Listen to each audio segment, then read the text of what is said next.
Hello, hello, yes.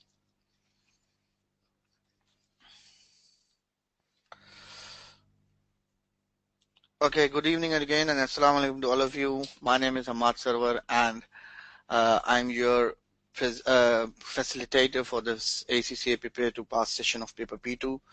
I hope that you people have got some benefit from the previous session that that we have covered some of the questions of March and June 2017 attempt, and I hope I have given all of you the assignment that all of you have got attempted the question from March or June 2007. Here is the answer for you.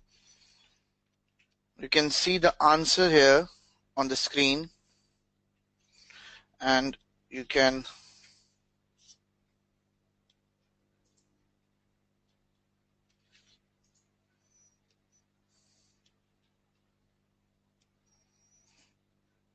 reconcile your answer. This answer is available on the website of ACCA, and you can reconcile your answer with your answer that you have attempted. I have received few emails from the students and some WhatsApp images that the students have solved these questions, and inshallah today or tomorrow I will reply them about how they have performed in the questions. And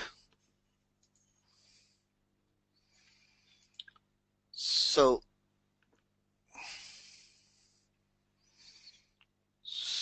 what's your feedback about day one session? That did you people got some benefits from the session that we have conducted in day one? Or if you have any wish list that you wanted to tell me about paper P2 or you find it difficult, so you can contact me on my WhatsApp. I have received some few messages from the students, and I have already added all these students in the WhatsApp group, but still there are a number of other students who haven't sent me the message, and I have received some emails as well. So please do cooperate with me, and we should have a regular interaction so that you can pass the paper in this session. So let's start for today's session. As we have discussed in the day's planner that on a daily basis we have to cover at least one past paper. We will try to solve this past paper today, that is from September and December 2016 attempt, and at the same time I will tell you the tips to solve the questions of consolidation. Sir, kindly share the brief notes of all the IES and IFRS handouts section. Please send me the message on the WhatsApp. I will send you the soft copy of all the IFRS summaries, and it's my request to the management of the ACCA to share my number, and all the students are requested to please send your message so that I can add you in the WhatsApp group of ACCA paper P2, in which you can discuss your issues and you can ask any type of queries from me. So let's start the question now. This paper has asked the question from consolidation, and this question is related to the income statement. So in the previous session of day one, we have discussed the question of the balance sheet, and now we are discussing the income statement question. That, as you have seen, that there are few adjustments. Note number one is relating to the acquisition of Guinea company, and note number two is relating to the disposal. So on 1st July, company has acquired, this is the 1st July 2014, some shares, and at that time we got the 60% share, means we have got the controlling interest in the subsidiary, and after some time we sold 20% of the shares, and the remaining shares that we have is 40%. It means that previously the company, which is the subsidiary company of the parent, has now become an associate company. So you have to show the implications of the subsidiary of the company that was previously subsidiary and has now become an associate company. So this is These are the adjustments. Mostly, as I told you in the last session, that mostly examiner asks adjustment 1, 2, and 3, that is purely related to consolidation, but adjustment 4 is relating to a particular IFRS that totally relates to the parent company. So it's a good news for all the students that the adjustments in the consolidation will only affect the parent company's assets and liabilities and retained earnings. So it will not going to affect the goodwill, it will not going to affect the retained earnings. So then we have note number 5 from a particular standard, then we have note number 6, and we have note number 7. These are the standards from different IFRSs. So for question number 2, we have 3 adjustments in question number 2, and each adjustment relates to a particular IFRS, and the marks for the question number 2 is 25. And at the same time, we have a question 3. Definitely it will also relate to a particular standard. Question number 1, 2, and 3. And we have question number 4. This is actually the overall paper of ACCA paper P2. So let's start the session with my presentation. Where's my presentation, sir?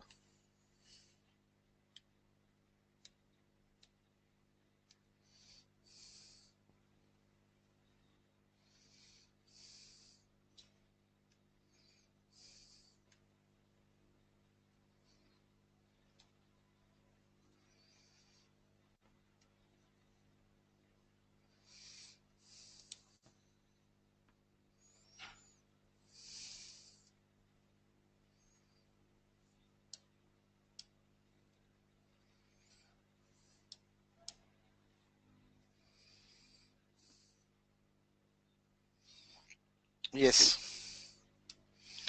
Here we have the presentation of day 2. So let's start the presentation with a cup of tea. So moving on towards the first slide. Now here we have a slide in which you can see the analysis of the past paper, the trends, and, and in each attempt I have shown then in which paper examiner has asked which standard. Like you can see that employee benefits appeared in 2012 June attempt, 2011, 2010, 2009, 2008. So we have a history of IS 19, and at the same time examiner asked the questions of the financial instruments like in December session, then in December 2015, then December 2014, December 13, then June 12. These are the analysis for paper P2 till June 2016. So let's start with the first question that is relating to the consolidation, that is Zippy, Guinea, and Boo. We have 3 companies. We have with the different revenues, cost of sales, gross profit, investment incomes, administration costs, other expenses, profit for the period, net finance cost, profit before taxation, income tax expense, profit for the year, other comprehensive income, and that is relating to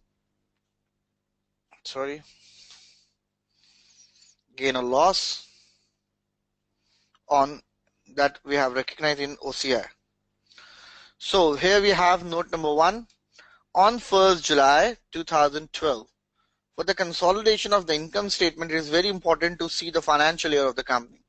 So the controlling period is more than 12 months because we have acquired the Zippy company has acquired Guinea company on 1st July 2014, and it's 30th June 2016. So it's almost more than a year. Zippy acquired 60% equity share interest in Guinea, 60% interest in Guinea. This is what we have acquired for a cash consideration of 90 million. The fair value of the identifiable net asset acquired is 114. Zippy uses the full goodwill. You can see here there is a full goodwill method for all the acquisition, and the fair value of the non-controlling interest is 50 million. Goodwill have been reviewed annually for the impairment, and no impairment was deemed necessary. So there is no impairment in the value of the goodwill. So all of you are required to calculate the goodwill. I am giving you just 1 minute to solve the goodwill.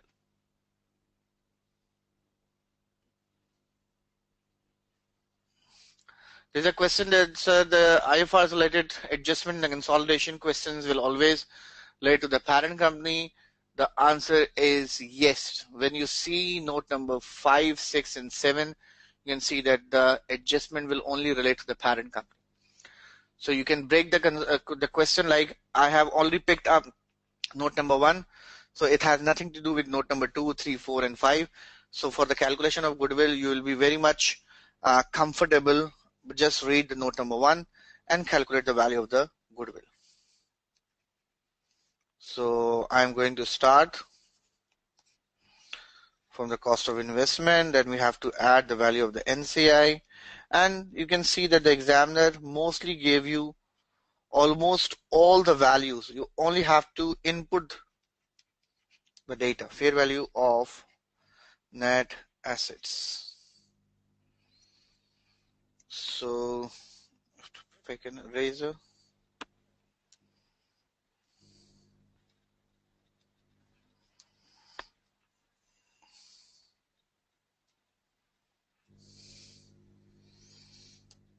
Review now.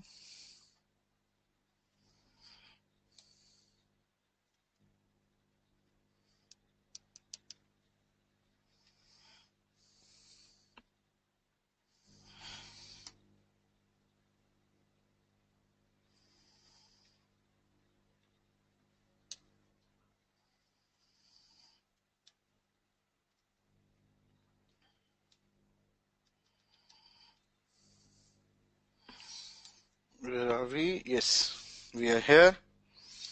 Now, the calculation for the goodwill should be 26 million.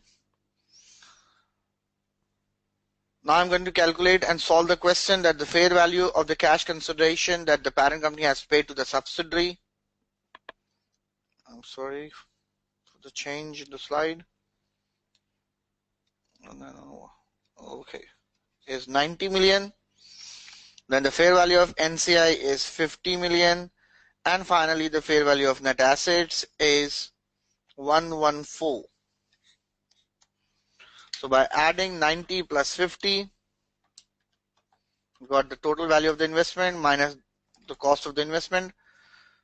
Net fair value of net asset, we got the goodwill of 26 million. So I even didn't read the full question, and by picking the question number, by picking just note number 1, I have calculated the goodwill. So if you have any questions about this goodwill, you can ask immediately. Otherwise, we have to move forward.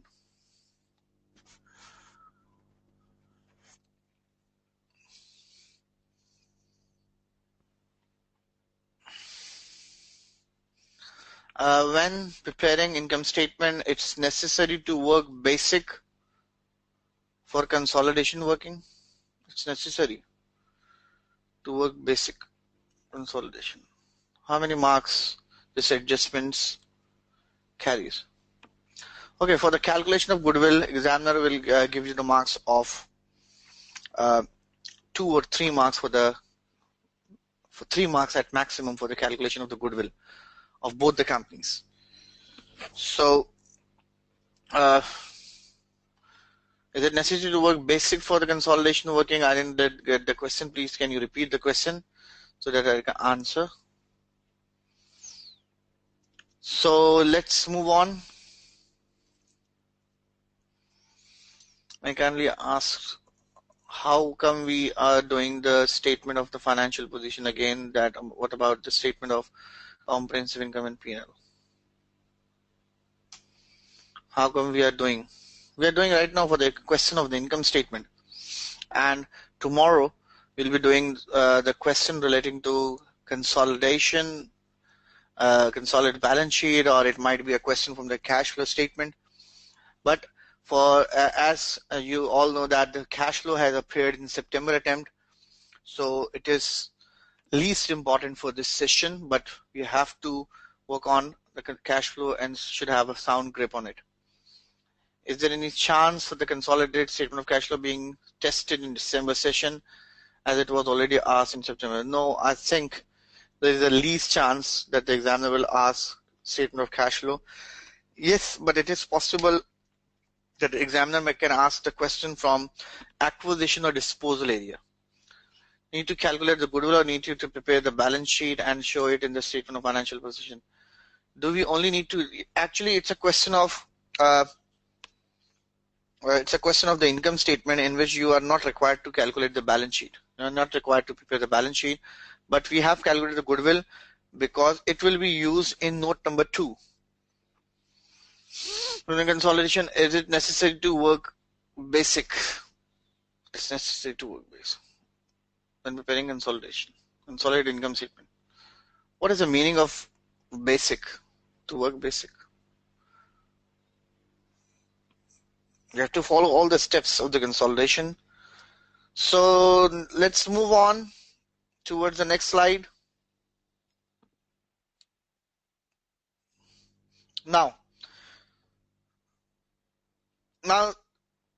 please be attentive so that I can tell you what's going on in note number 2. Zippy has actually acquired Guinea 60% and the 40% is being retained by the NCI company. Zippy then subsequently disposed of 20% equity interest in Guinea on 31st March 2016. So the current year is 30th June 2016 and it will start on 1st July 2015. So from July 2015 to June 2016,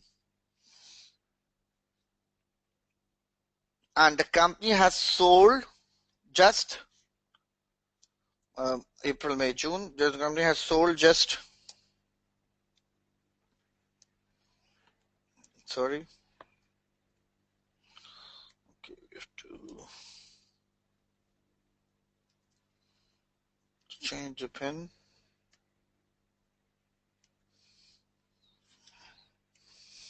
Okay, just 3 months before the year end, at 31st March 2016. So the parent company has sold 20% of the equity interest. So previously we got 60% shares in Guinea and now we have sold 20%, so the remaining portion is now 40%. So for the first 9 months we have to treat this subsidiary, we have to treat this company as a subsidiary, and for the last 3 months we have to treat this company as an associate company. So it's a very important and useful point that you should have to understand. So Zippy disposed of the 20% interest in the Guinea on 31st March 2016 for a cash consideration of 44. So here we have the cash consideration 44. The remaining 40% holding had a fair value of 62 million. And the Zippy exercised a significant influence over the Guinea. The disposal, following the disposal, Zippy accounts for the investment subsidiary at cost and has included a gain in the investment of 14 million in its individual financial statements. So can you tell me how the company has calculated the gain of this 14 million in the individual financial statement?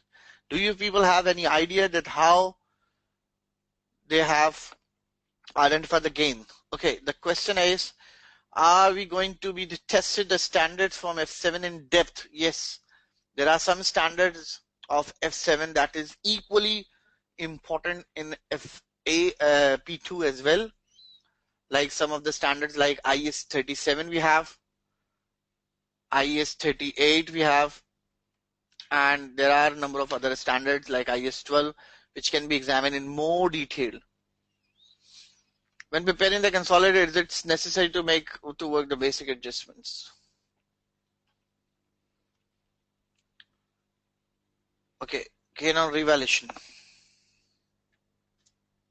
So how the company has calculated the 14 million? Do you people have any idea that how they have calculated the 14 million? Cash is 44, two-thirds of the cost investment is 30 million. So 90 is equals to 30. Yes, you are absolutely right.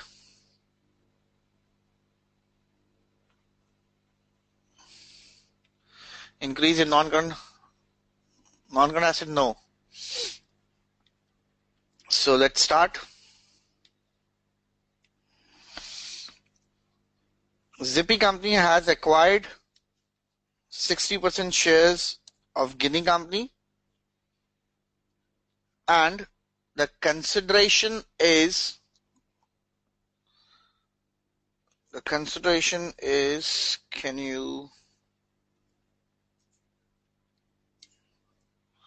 can we move on to the previous slide to know the consideration?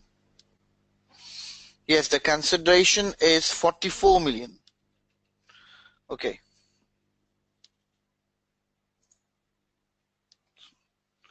The consideration is 90 million.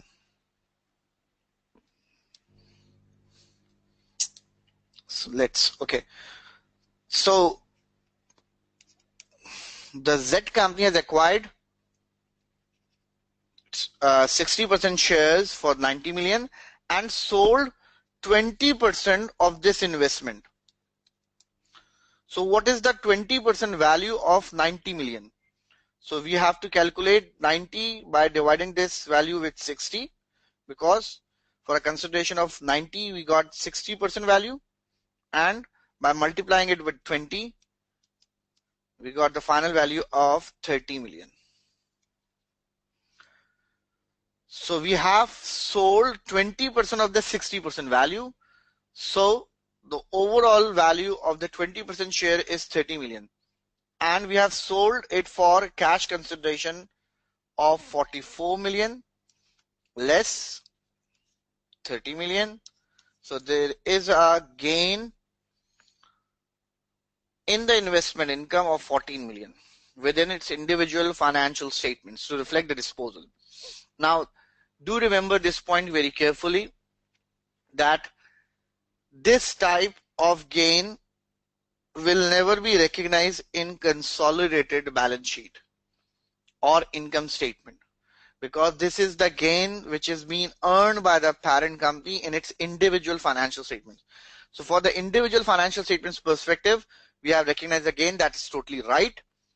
But for the purpose of consolidation, we take the gain or loss from the group perspective rather than from the parent's perspective.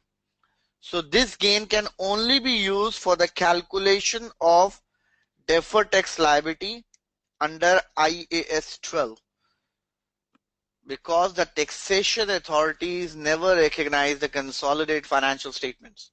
So they do only recognized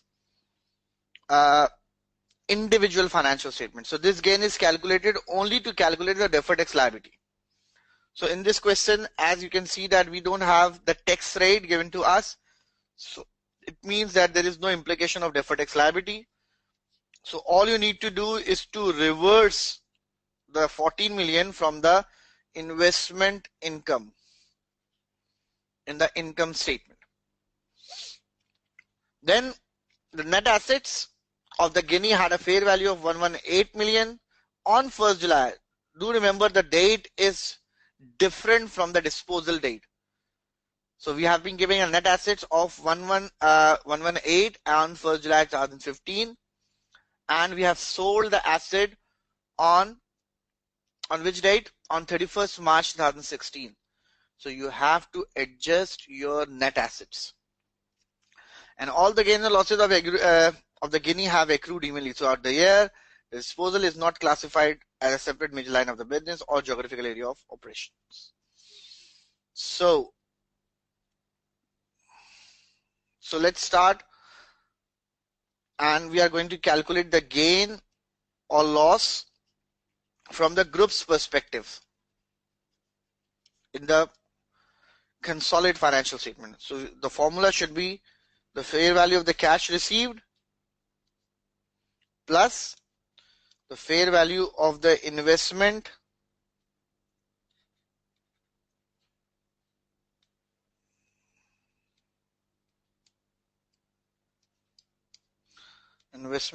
retained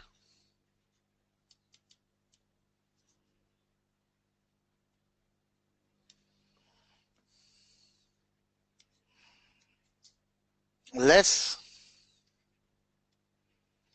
net assets at the disposal plus unimpaired goodwill. This is what we have already calculated as 26 million less NCI at this date. So this is the formula that we have to use for the calculation of gain or loss on disposal from the group's perspective. So please do solve this part and calculate the gain or loss on disposal from parent's perspective at the date of disposal. So do remember this point. The date of the disposal is 31st March 2016. So you have to take all the values at 31st March 2016. So I'm giving you just 1 minute to solve the question and reply your answers in the chat box.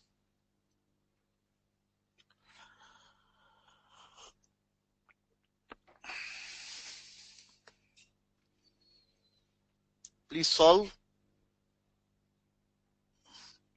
and reply your answers in the chat box.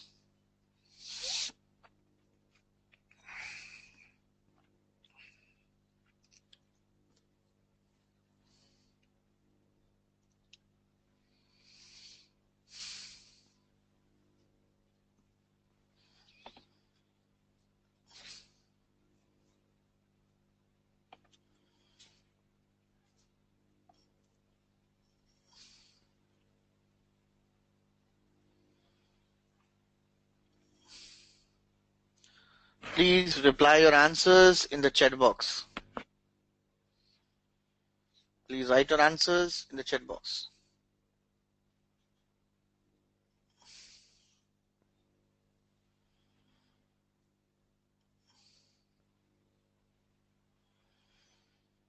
I haven't received yet even a single reply. A loss of 9.8 million. Okay. You have received a one response at least from the student side.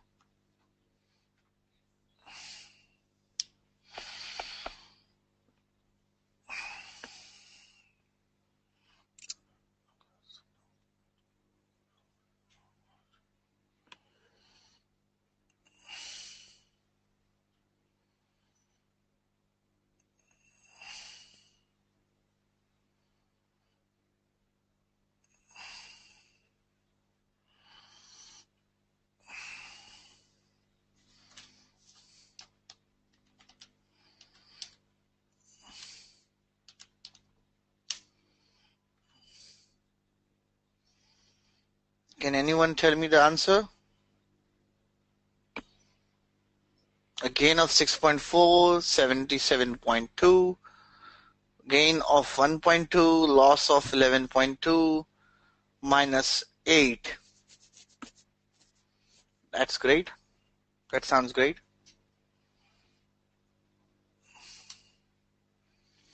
That is 118.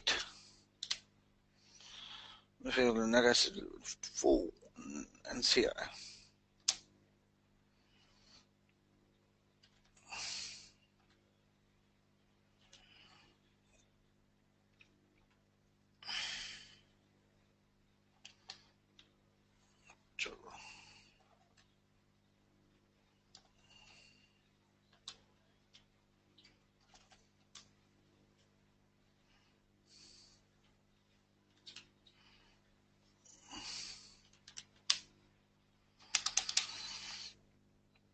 So let's start.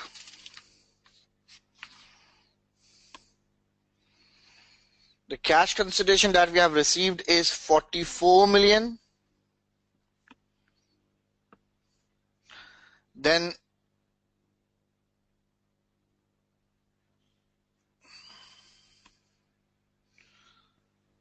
the fair value of the investment retained is 62 million. Then we have to calculate the net assets which has been given to us, that is 118, but it is 9 months before the acquisition. The date is 1st July 2015 and the date of disposal is 31st March. So you can calculate that the amount, the time period is 9 months. So you have to take the profits for the 9 months in the net assets. So the profit for the year is 48 and we have to take the 9 months profit that should have to be added in non-current assets. So 48 into 9 divided by 12, the value will be 36.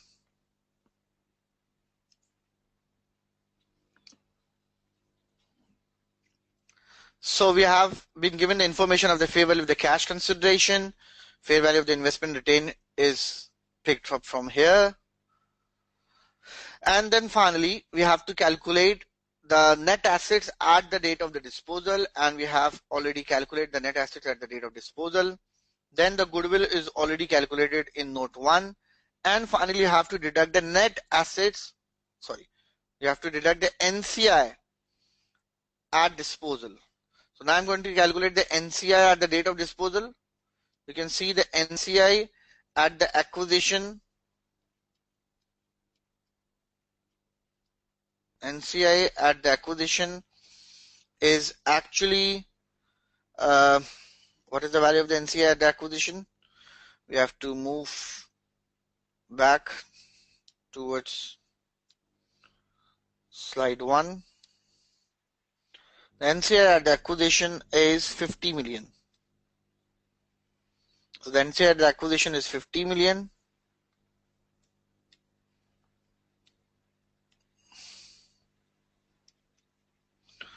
Plus the post-acquisition profit from the date of the acquisition. So we have to add the post-acquisition profits from the date of the acquisition. So the post-acquisition profits from the date of acquisition should have to be, for that we have to take the net assets at the acquisition. We have to move back towards the previous slide. You can see here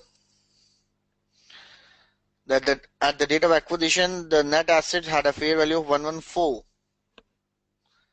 and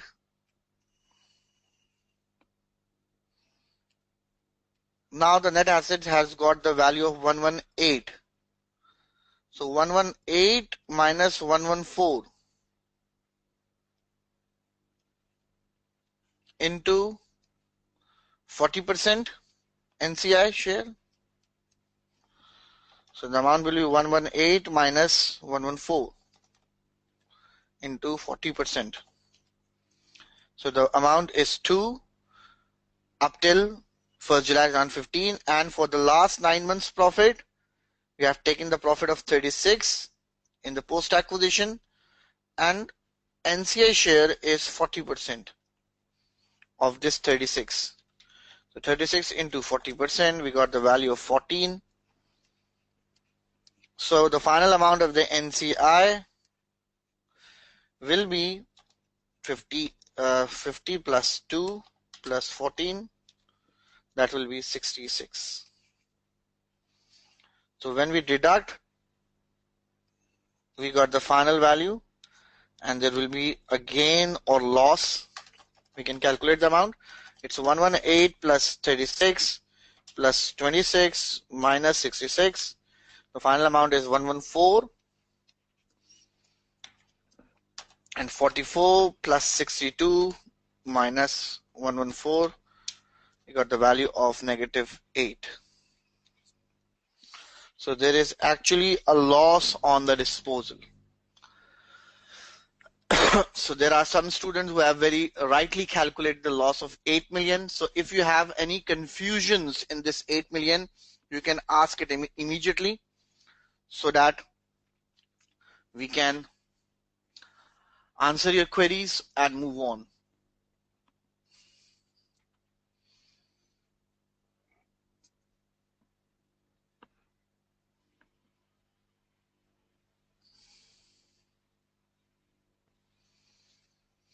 Now the question from the student side is calculate NCI. For that you have to move back to the previous slide, which was given to you, that at the date of acquisition the fair value of NCI is 50 million, and at that date the total net assets is 114. And now we have calculated this, that the total net assets is now 118 plus 36. So the total net assets is now 154. So the incremental change in the net assets is 40, in which our share is also 40%. So 40 into 40%, you got the 16 value. This is how we have calculated the NCI 66.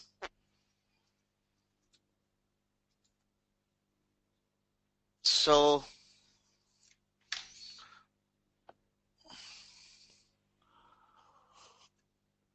please ask any type of question that you wanted to ask. Can you please clear? Okay. Can you please go over the NCI calculation, please? Okay. Explain the NCI again. There are some students who want NCI again and again and again. So for that I have to remove overall drawing. The NCI at the acquisition date is 50, and at this date the net assets of the business stands at 114. You can see this point from the previous slide, that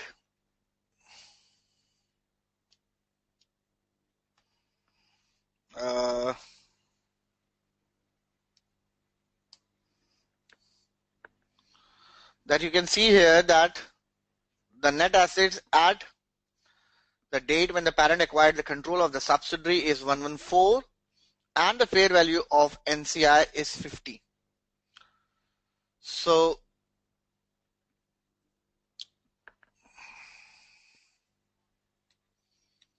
moving towards the next slide.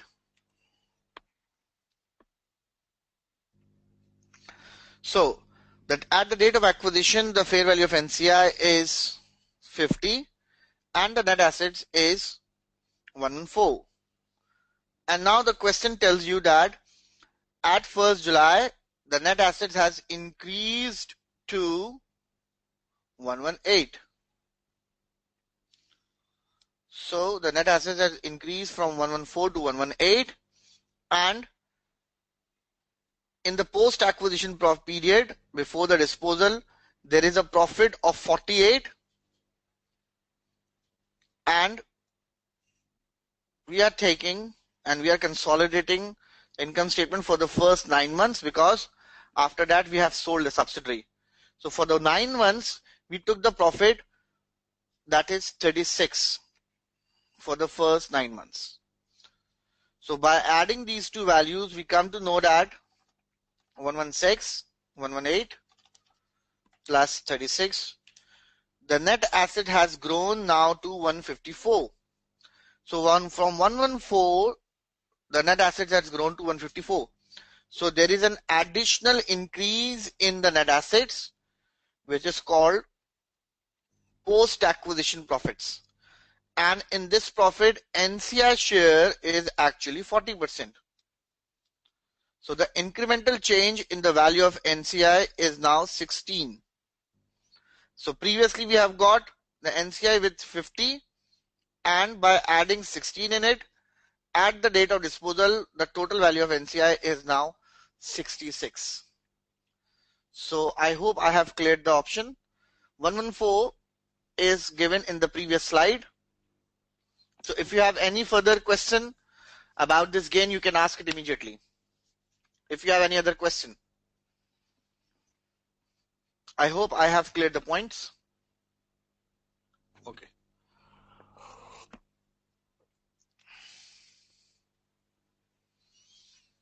So let's move on to the next slide.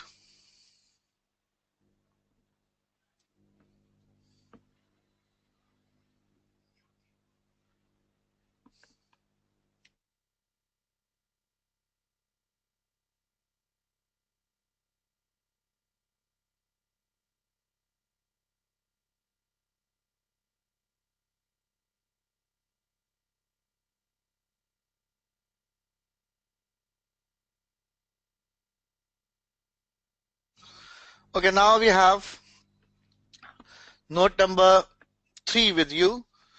All of you are required to calculate the goodwill from this scenario. So I'm giving you just 1 minute to calculate the goodwill.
Please write your answers in the chat box about the value of the goodwill. Someone's saying that the adjusted goodwill is 18.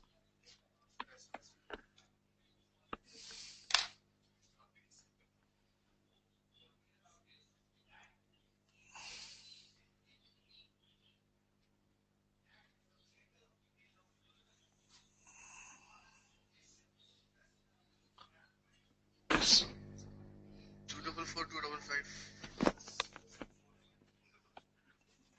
We will see. Okay. Zippy acquired 80% shares of Boo. That means the 20% is for NCI.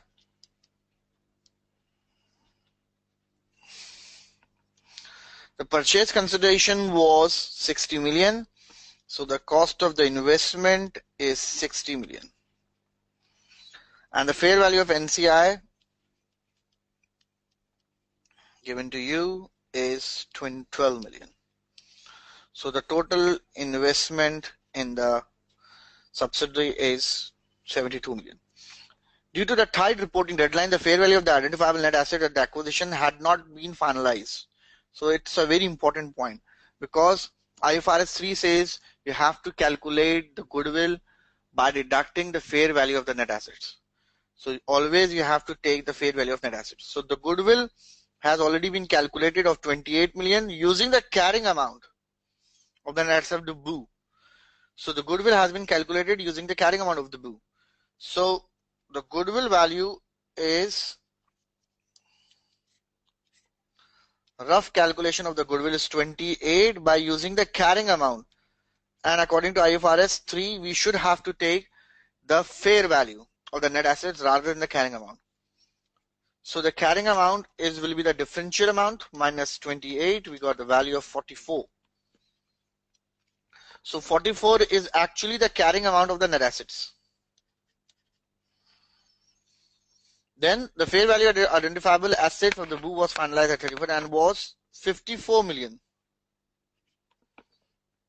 The excess of the fair value of the identifiable asset at the acquisition is due to the plant which had a fair value, remaining fair value of 5 years. So you can see here that the carrying amount of the net asset is 44 and the fair value is now 54. So there is a revaluation gain of 10 million in the value of the plant. And we should have to charge the excess depreciation for this year. Then due to the losses of the BOO, an impairment review was undertaken on 30th June 2016. It was decided that the goodwill had been reduced in the value by 10%. Goodwill impairment are charged into other expense. So the excess depreciation amount should be 10 divided by 5, that is 2 for the first year. So from 30th June to 30th June 2015 and 30th June 2016. So 30th June, the reporting date is 30th June 2016. So 30th June 2014. This is again a very important point for the consolidation perspective. 30th June 2015, 1 year, and 30th June 2016. So now it's almost 2 years that the parent has acquired the shares in the BOO company. So the excess depreciation adjustment for the first year is 2 and for the second year is 2. But if we are doing the consolidated, if we are preparing the consolidated balance sheet, you have to take the excess depreciation of 4 because the balance sheet is prepared as on as at or as on basis. But for the preparation of the consolidated income statement, we only have to take the current 12 months adjustment. So in the current 12 months, there is an excess depreciation of 2 that should have to be charged rather than 4. Okay. Due to the losses of BOO, an impairment review was undertaken and at 30th June. Do remember this again point that the loss was occurred in the current year, therefore it should be charged in the income statement. But if the loss was occurred in the previous year, like for 30th June 2015, we should have to ignore this for the purpose of consolidated income statement. So these are the very important and the useful point here you should have to understand. So now, from the revised calculation, the cost of investment is, purchase consideration is 60, NCI is 12, the total value is 72, less the fair value of net assets, which is 54. So by deducting 72 minus 54, we got the value of 18 goodwill before the impairment loss. But there is an impairment loss of 10%, which will be 1.8. So the goodwill after impairment is 16. So do remember this point, that from the income statement point of view, we have to charge the goodwill impairment. We have to charge goodwill impairment in the income statement, that is 1.8. We have to charge the excess depreciation in the income statement, that is related to 2. So these are the adjustments that we should have to understand and made. So let's move on towards the next slide.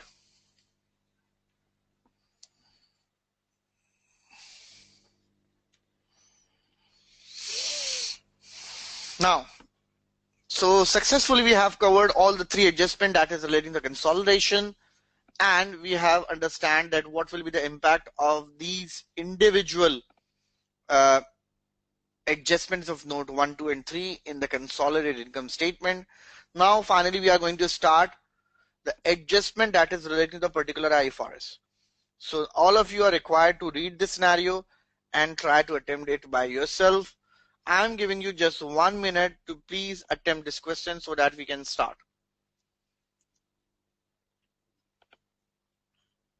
Okay, the question is, why did we use 54 as the fair value of the net asset? Because of the requirements of IFRS 3. IFRS 3 says that whenever you are going to calculate the goodwill, the net assets of the subsidiary should be measured at the fair value. So you have to take all the assets of the subsidiary at its fair value, then you can calculate the goodwill. Why is the excess depreciation not 4? Excess depreciation is not 4 actually because of the fact that we are preparing the consolidated income statement, and income statement is prepared only for 12 months. So we have to take only 12 months adjustments in the income statement. If there's a question does not say how do you know if to calculate the goodwill on the full or the partial goodwill. So the question will always tell you in the way that the goodwill should be calculated on the full basis, or the question can say that the fair value of the NCI is this amount. So if there's mention in the question that there is a fair value of NCI, then you have to calculate the goodwill on full basis. But do remember this point, and it's a hint for all of you that examiner, it is very hard, and I think it's impossible for the examiner to ask question in these years on partial goodwill basis, because when the IFRS 3 was updated, the additional and the new thing is the full goodwill. So partial goodwill should have to be removed from the IFRS, but it has not yet been removed. So the new thing is full goodwill, and it's not the partial goodwill. But whenever the examiner will ask the partial goodwill, he will always clear the point in the question. Adjustment income statement for the revaluation gain 2. Shall we do the adjustment in the income statement for the revaluation gain 2? No. If the revaluation was done at the date of the acquisition, it will not affect the consolidated income statement or OCI. But if the revaluation has been carried out during the year, then the impact of the revaluation gain should have to be reported in OCI. How many marks for the adjustment? How many marks for adjustment? 22. I think the total marks for this adjustment is, I think it should be 3 to 4. Because we have to calculate the goodwill, and we have to calculate the gain or loss on disposal, and at the same time you have to calculate the impairment. So if you reported the impairment amount, the excess depreciation amount, and the gain or loss on disposal properly, then you have to examiner can give you marks more than 4. So my basic point for all of you is that if there are 5 adjustments, this is an important point. Like in a consolidation, there are 5 adjustments, and you don't know about how to approach the sixth adjustment, just leave this adjustment and on the basis of these adjustments prepare consolidated balance sheet or income statement. The first three part with the format of income statement or balance sheet, it can give you 20 marks out of 35, and the remaining 3 to 4 points can give you 15 marks. So if you ignore a particular adjustment in the scenario in the exam, examiner can at maximum can deduct your 5 marks. So you can only and you can easily score 30 out of 35 marks. So you do not need to worry about whether you are confused in a particular adjustment relating to the IFRS. It might be possible that you will not be able to get and understand the adjustment in the exam. So just leave that adjustment, stay calm, don't panic, and try to gain the maximum marks from the question. So there are some questions that do the impairment of the goodwill is treated under the impairment of assets. Do the impairment of goodwill? Yes, the calculation for the impairment is obviously according to the requirements of IS 36. But if the examiner has already given to you that there is a 10% impairment, so there is no need to calculate the impairment loss in this question. So let's move on towards this part of the question, that is Zippy holds properties for the investment purpose. So whenever you see the term, the properties for the investment purpose, it means you have to follow the requirements of IAS 40, that is investment property. So I'm just giving you 1 minute to solve the question and attempt the question by yourself. Then we will solve it after 1 minute. I'm giving you just 1 minute to please solve this question.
Now let's start.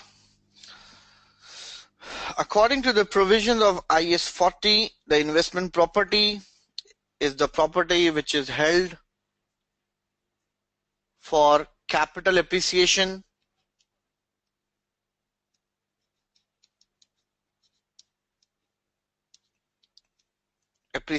and future rentals.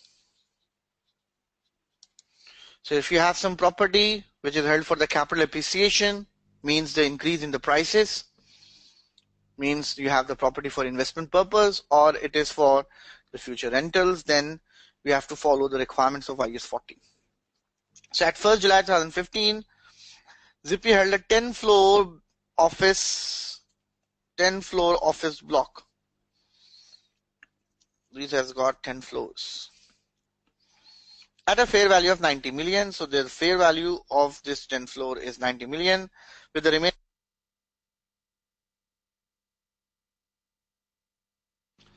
So I'm recommending you the same approach when you are following the questions on and solving the question in the examination.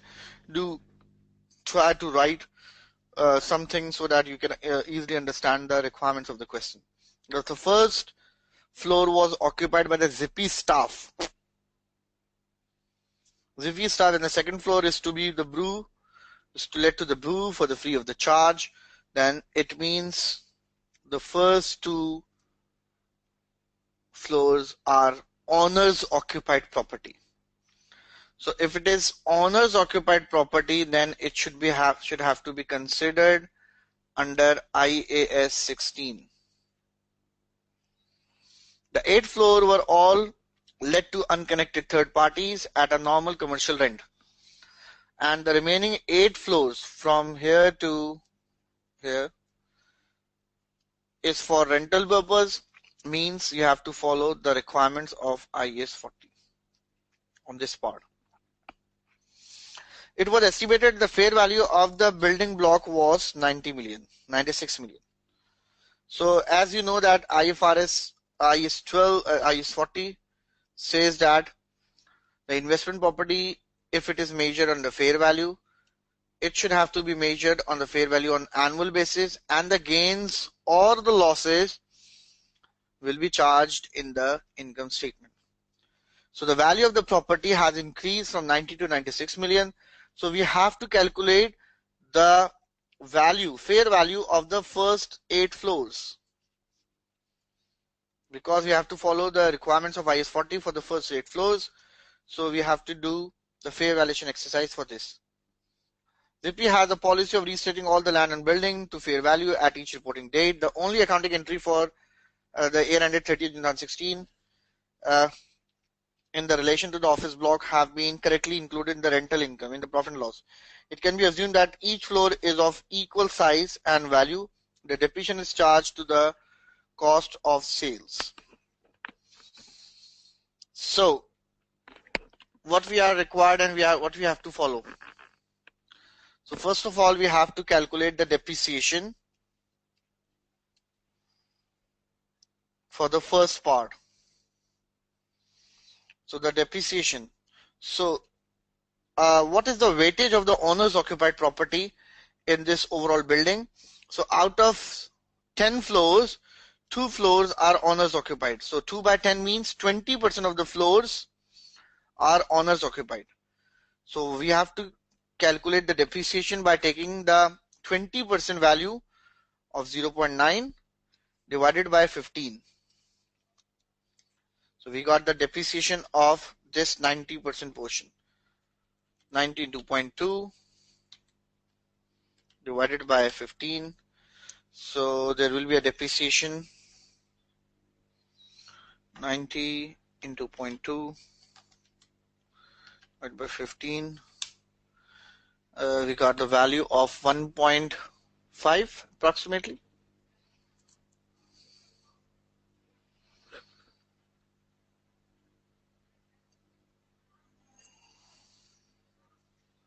It's 1 point.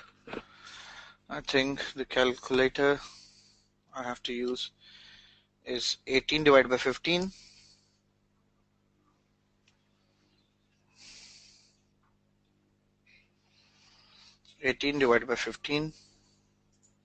It's 1.2 actually.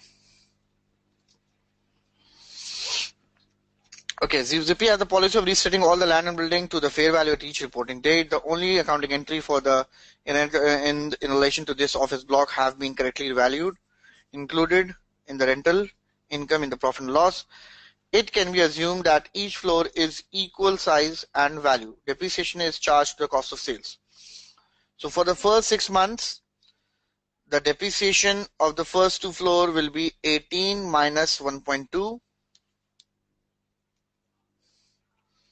and we got the value of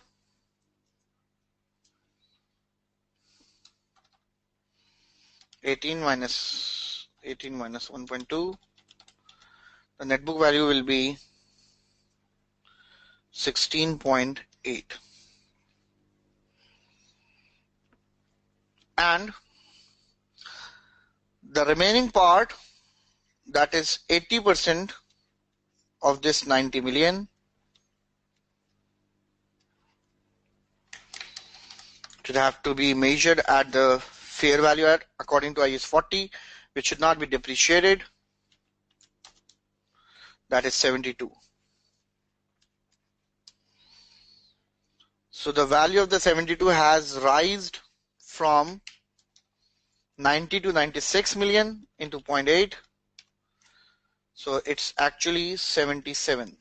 So 77 minus 72, there is a fair valuation adjustment of 5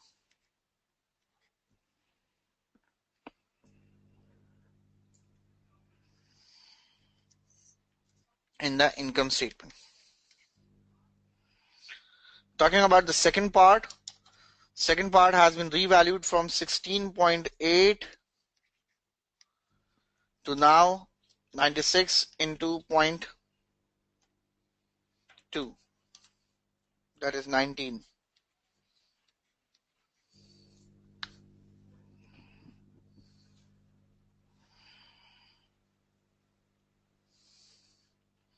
So there is a revaluation gain of 16.8, it's 2.2.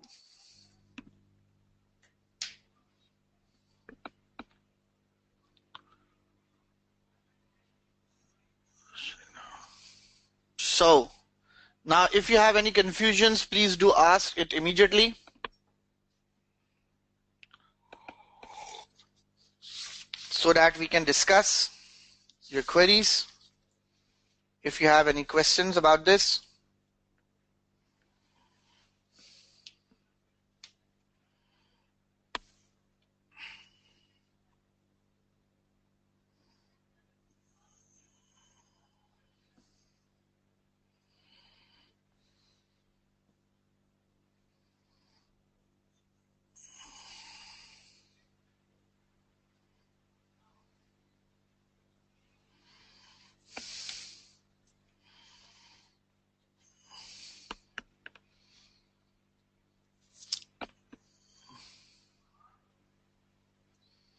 The depreciation for the second year based upon 19 divided by 14. Yes. For the 8th floor, do we calculate depreciation? For the 8 floors? No, we do not have to follow the depreciation because IAS 40 says that whenever you place the assets at fair value, so there is no need to depreciate under IAS 40. What is 18? Then you calculate 18 minus 1.2, that is 16.8. Actually 18 is the proportionate value, that is 20% value out of 90. So like we have got the 10 floor building which have the value of 90, and the 20% is used by the owners, that is used for the owners occupied property. So we take the 20% amount of 90, that is 18. So the 18 will be considered as an owners occupied property which should have to be depreciated over 15 years, and the remaining amount will be considered under according to the requirements of IAS 40. So there are other questions from the student side.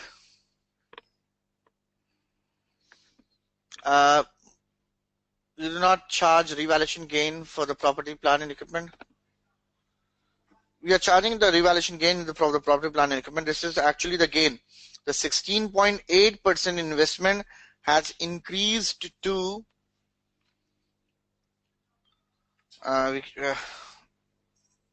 it's 90. Actually my calculator is running off the data. 96 into 0.2, they will get the value of 19.2. So the 16.8 property, plant and equipment worth has increased from 16.8 to 19.2. So there is a revaluation gain of 2.4, which should have to be shown in OCI. Any other question? You do not charge revaluation gain for the property. Okay. From where we do get 18? Again question. How did you calculate 19.2? How did you use 9? Where didn't use 98 million? So what is 77? 90.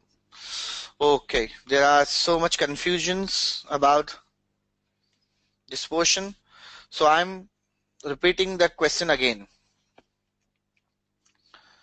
So for the 10th floor building,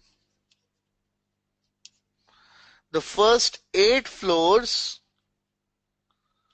will be used for investment purpose, like it should be dealt with under IS 40, and the 2 floors out of the 10 floor will be used as an owner's occupied property, and it should be considered under IAS 16. So my question for all of you is that if the value of the total building is 90 million and the 20% of the building is used differently and the 80% is used differently, so what should be the value of this 20% property? What should be the value of this 20% property? So the 90 million is the value of the total building, and the 20% of the building is used for other purpose and 80% is used for another purpose. So the 20% value is 18, yes, very right, and the 80% value is 72. Are you people getting the point? If you have any confusion in this 18 and 72, you can ask it immediately. If you have any confusions about this 18 and 72, okay. Did you get the point? That's fine. Now, the value of after 1 year, this building has increased to 96. So again, my question is, what is the 20% value of this 96? What is the 20% value of this 96? And yes, the answer is it should be 19.2. And what is the 80% value of this 96? What is the 80% value of this 96? It is 76.8. You round off. If you round off the data, it will be 77. So actually the investment property, which is not depreciable, has moved from 72 to 76.8. So there is a gain on the revaluation of 4.8.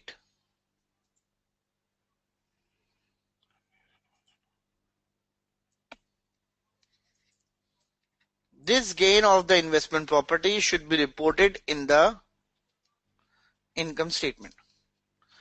Now, please do ask if you have any questions.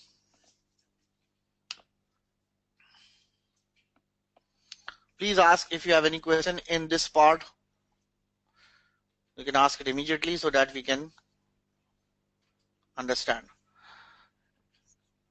The webinar keeps shutting down. I don't have the answer of this question. Show the previous slide. Which slide you wanted to see?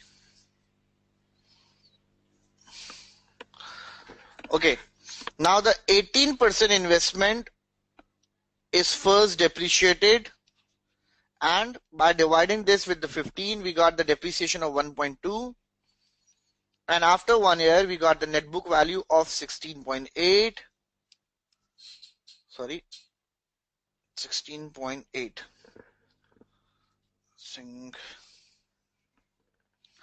And I have to repeat the 16.8, and this 16.8 has increased to 19.2. So there is a gain on the revaluation,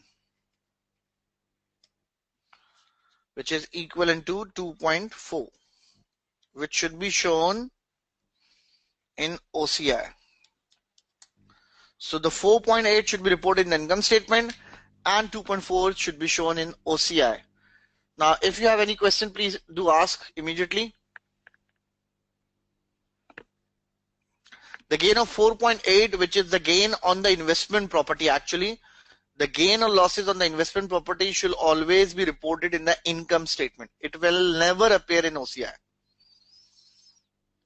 But the 2.4 amount will be reported in OCI. Okay, 7.2 will go in the balance sheet. Yes, asset investment property will be debited by 4.8. Property, plant and equipment should be debited by 2.4. And the 4.8 amount will be reflected in the retained earnings when we're preparing the balance sheet. But the 2.4, which is the gain in other comprehensive income, will be reported in the other component of equity. So this will be reported in other component of equity. So let's move on. Yes, you can report it in revaluation reserve or OCE. The both are fine.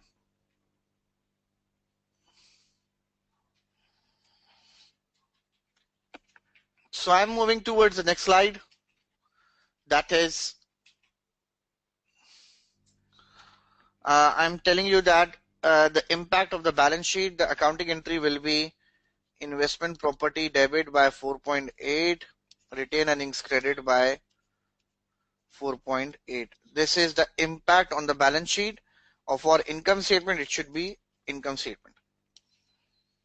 And property, plant and equipment should be debited by the revaluation gain, that is 2.4, and revaluation reserve credit by 2.4. These are the accounting entries that we should have to prepare. For income statement perspective, this amount should be reported in OCI. Okay. OCI and OCE. Actually, the gains and losses which are reported in OCI in the statement of comprehensive income will be reported in OCE account at the balance sheet.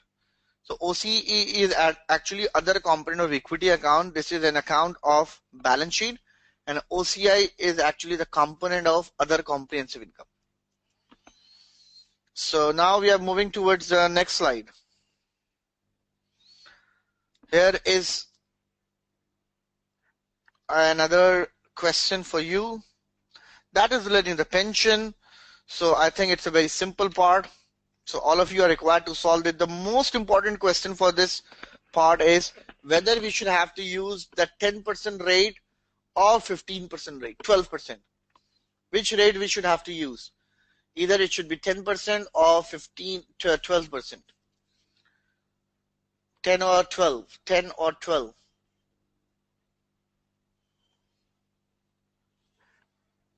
10 or 12. 10, 12, 10, 12.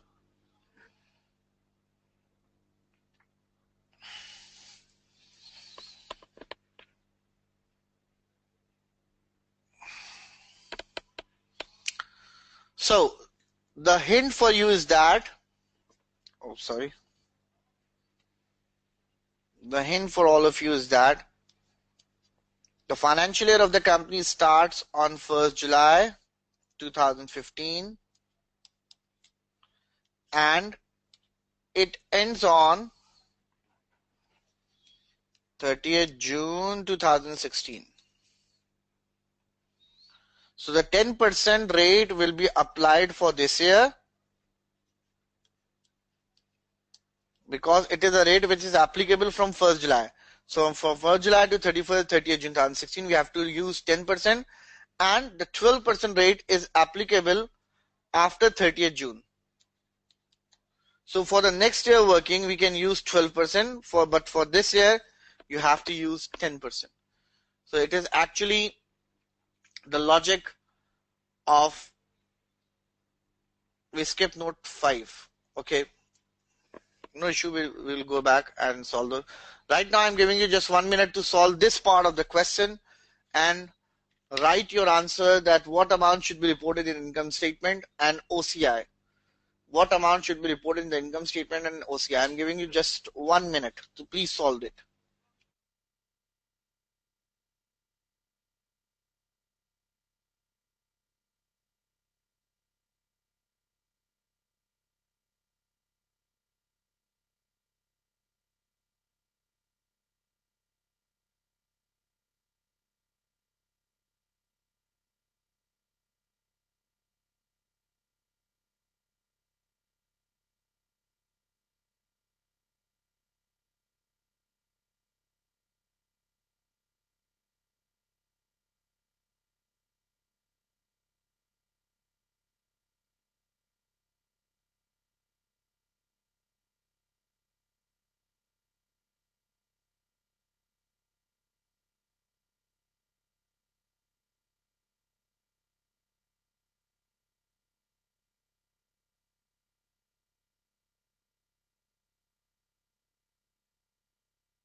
So starting from the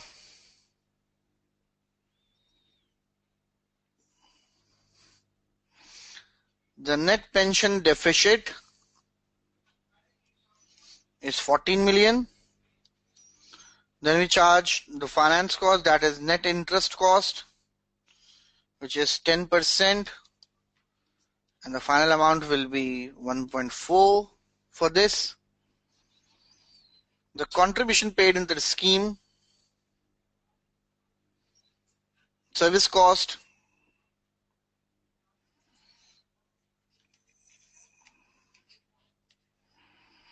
the service cost is 10 million, contribution paid is 8 million, and there is a remeasurement gain which should have to be deducted from the liability. This will become the closing value of the net pension. So the amount of the finance cost, that is 1.4, should have to be charged in the income statement under finance cost. The 10 million service cost should have to be reported in admin expenses, and the remeasurement gain should also be shown should be shown in OCI. So these are the workings for this part of the question. So there are a number of questions from the student side. I think I have to answer one by one.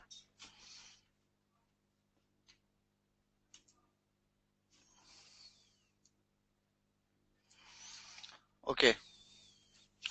Income statement 15.5.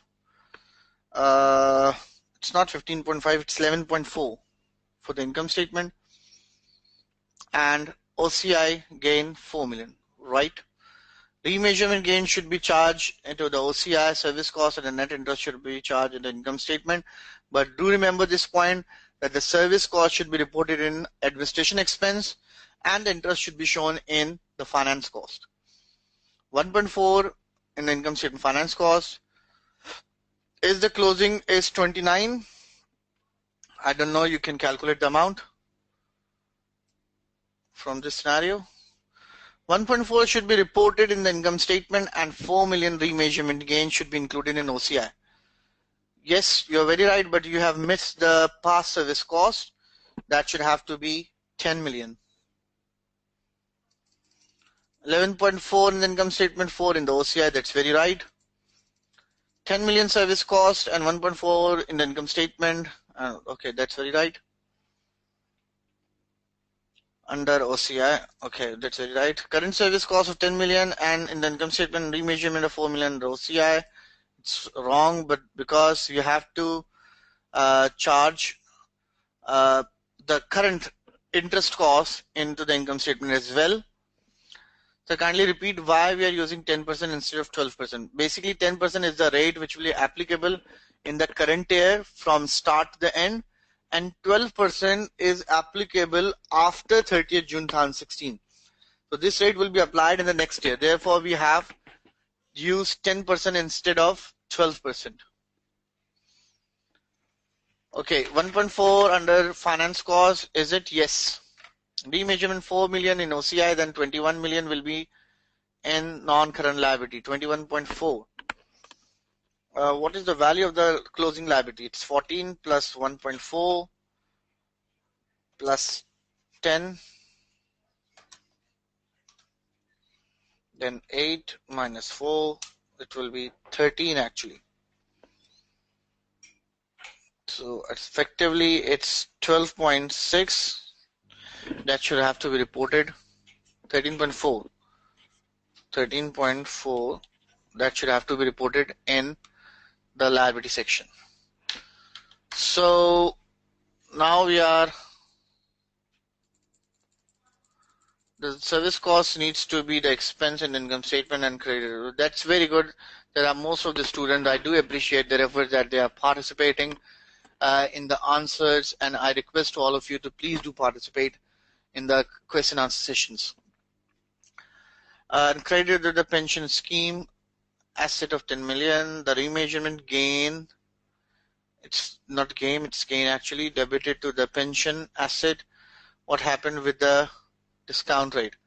The discount rate is used to calculate actually the finance cost, which will be debited in the income statement and credited in the pension liability.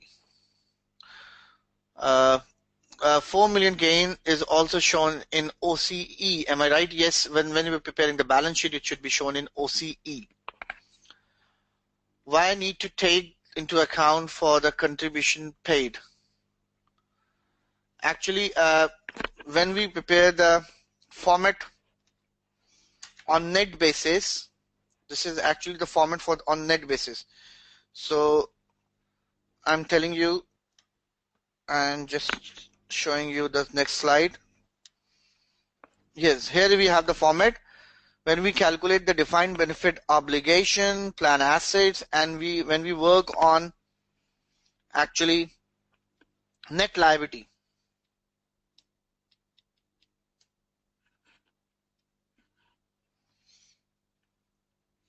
So if the values were given to us is on net basis, then we have to use this format. Otherwise, you have to calculate the defined benefit obligation and plan assets separately. So if you use the format, you can easily solve the question of IS 19, and we are assuming that we are calculating the pension obligation on net basis. Therefore, we have deducted the contribution paid amount.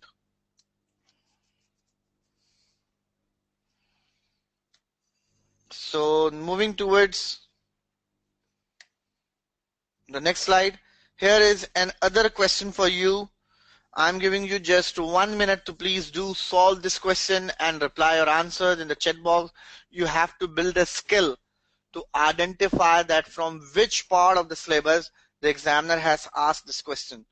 So I want also your recommendation that which standard should be applicable to this part of the question and what should be the right solution. I'm giving you just 1 minute to please solve it.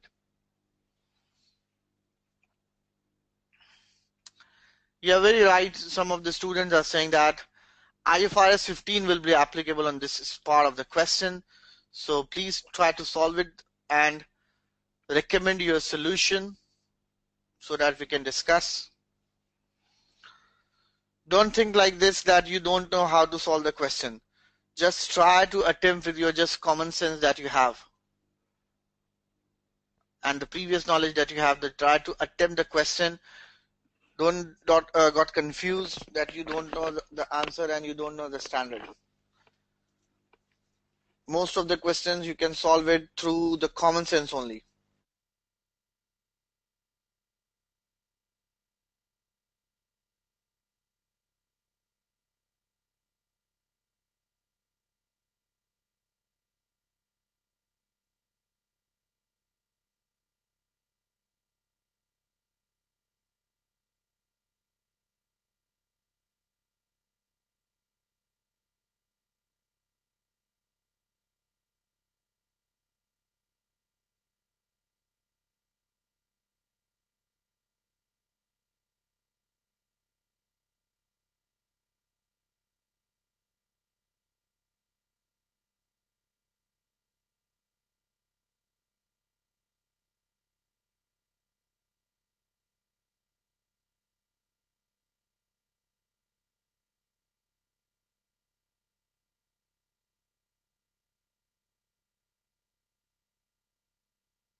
Okay, let's start the question.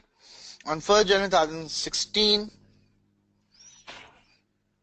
Zippy entered in the contract to sell 10,000 units to the new product of a new product. So we have to sell 10,000 units to Vizu. That is the new company. To the customer for $1,000 per unit. It was agreed that if the customer ordered an additional $5,000 units, a volume discount price of $950 per unit would apply. 6,000 units were manufactured and delivered in the 4 months to 30th April 2016. The minor defects were discovered in the 6,000 units. So there is a sales of 6,000 into 1,000.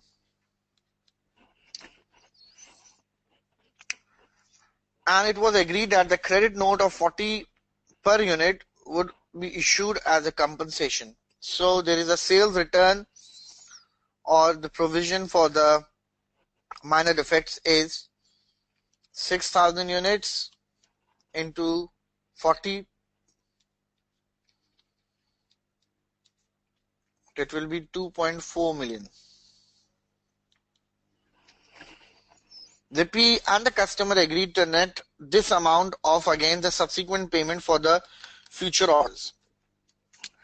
A further 7,000 units have been manufactured and delivered by the 30th June. So we have already fulfilled 6,000 units. The further 4,000 units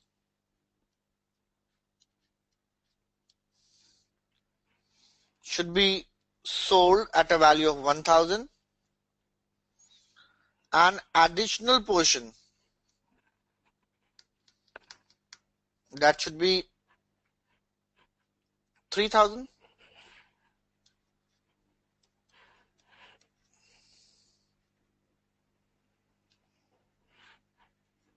It should be sold at 950.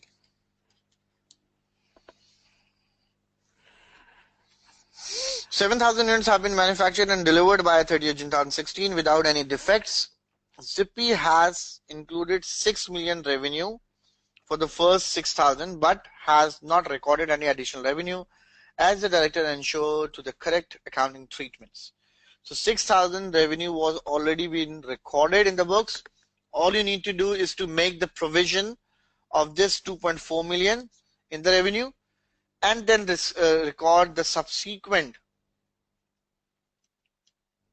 I think it's 4 million, it's 40 million. That is 4,000 multiplied by 4, it will be 16,000. So it will be 16 million. 4,000 into 1,000. Sorry, it will be 4 million actually. And the remaining 3,000 should be sold at the rate of 950. That will be 2.85 million.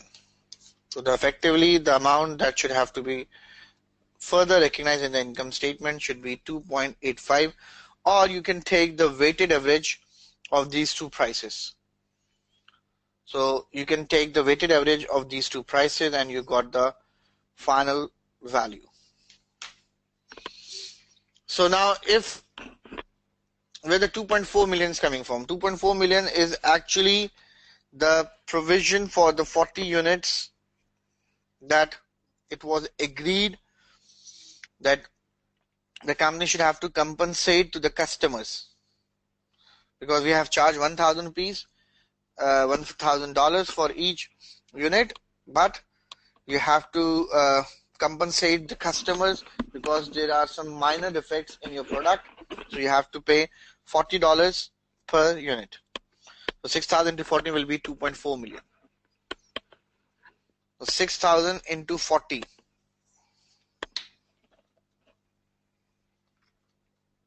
6,000 into 40 will be 2,40,000 divided by 1 million. It is actually 0.24 million. So when we convert the amount, why should we need to calculate the average price? You can also calculate the average price because from the supplier's perspective, if we are selling few, because we have to deliver the 7,000 units at the same time.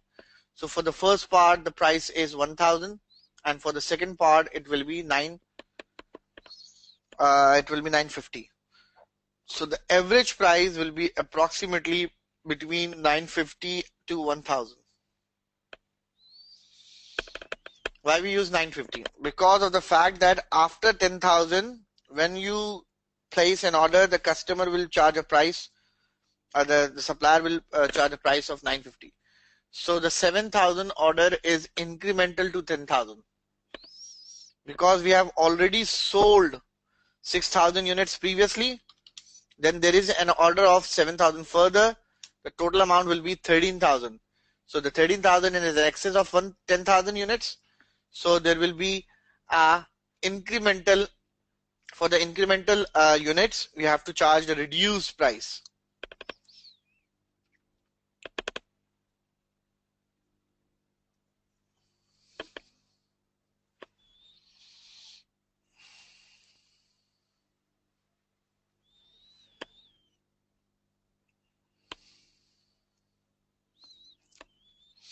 So shall we move on? But the order has to be 5,000K to obtain the reduced price.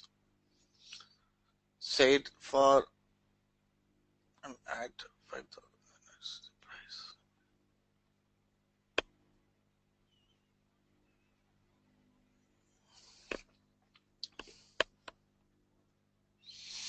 Actually, the price for the first 10,000 units is actually 1,000. Please try to understand this point. The price for the 10,000 units is 1,000, and price for the next 5,000 units will be 950. Is it clear? So the first order is for the 6,000 units and the second order for the 7,000 units. So for the additional 7,000 units, there will be a price that should have to be charged, which should be in between 950 to 1,000, because 5,000 additional units is required. Where we are going? Okay, 5,000 additional units is required to get the price of 950. So if we are ordering further 3,000 units, the price should be the weighted average price. So the weighted average price should have to be in between 950 to 1,000. What is the treatment of 2.4? How will be recognized in the income statement? It's not 2.4, it's actually 0.24 million amount. That amount should have to be deducted from the revenue, because it's actually a sales return. You can say the sales return amount, or is actually a compensation amount that we have to pay to the customer. So it should be deducted from the revenue. Any other question from the students?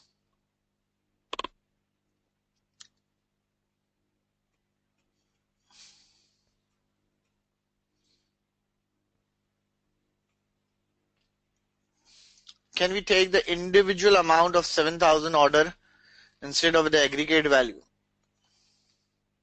average value? Yes, you can use the individual amount instead of average value. The answer will remain the same, because the quantity is not so much differ between the two. Like at one stage we have 4,000 units there, but the more logical approach is to calculate the average price. So when you calculate the average price, you got the right amount or exact amount of the revenue. So in the consolidated income statement, what adjustment is required? You have to deduct 0.24 million, and you have to recognize additional 6.8 million approximately in the income statement. The subsequent revenue is 2.8 plus 4 minus 0.24. Yes, 6.8 minus 0.44. Can we use 1000 price and then expense the discount of 50? No. Always remember this point that we never recognize the trade discounts in the books of accounts. We always recognize the cash discount that will be based on the early payment or early settlement. So the 50 will only be recognized as a discount as an expense when there is an early settlement terms and the customer pays early and you give them the discount. One slide, note number 5 of the paper. Okay, I think we have skipped one of the slide. So I think we have to start.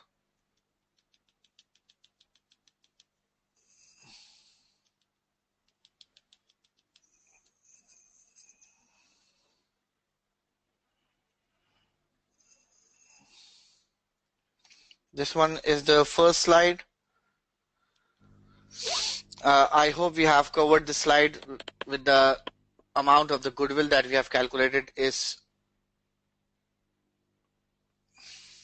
26 million. In the second slide, we have calculated the gain or loss on disposal, that is minus 8, and the investment income of 14 million should have to be adjusted with 14 million amount. Then we have the third slide, the third adjustment, in which we have calculated the value of the goodwill based on the fair value of net assets. Then we have deducted the impairment and we got the final value of 16.2 something for the goodwill, and there is an adjustment for the excess depreciation that is 2 for the current year. This one is the fourth point. Zipri holds some investment properties. This one is the fifth point of the scenario. Yes, we have missed this one. So I'm giving you just 2 minutes to solve this part of the question. So you have 2 minutes to please solve this question.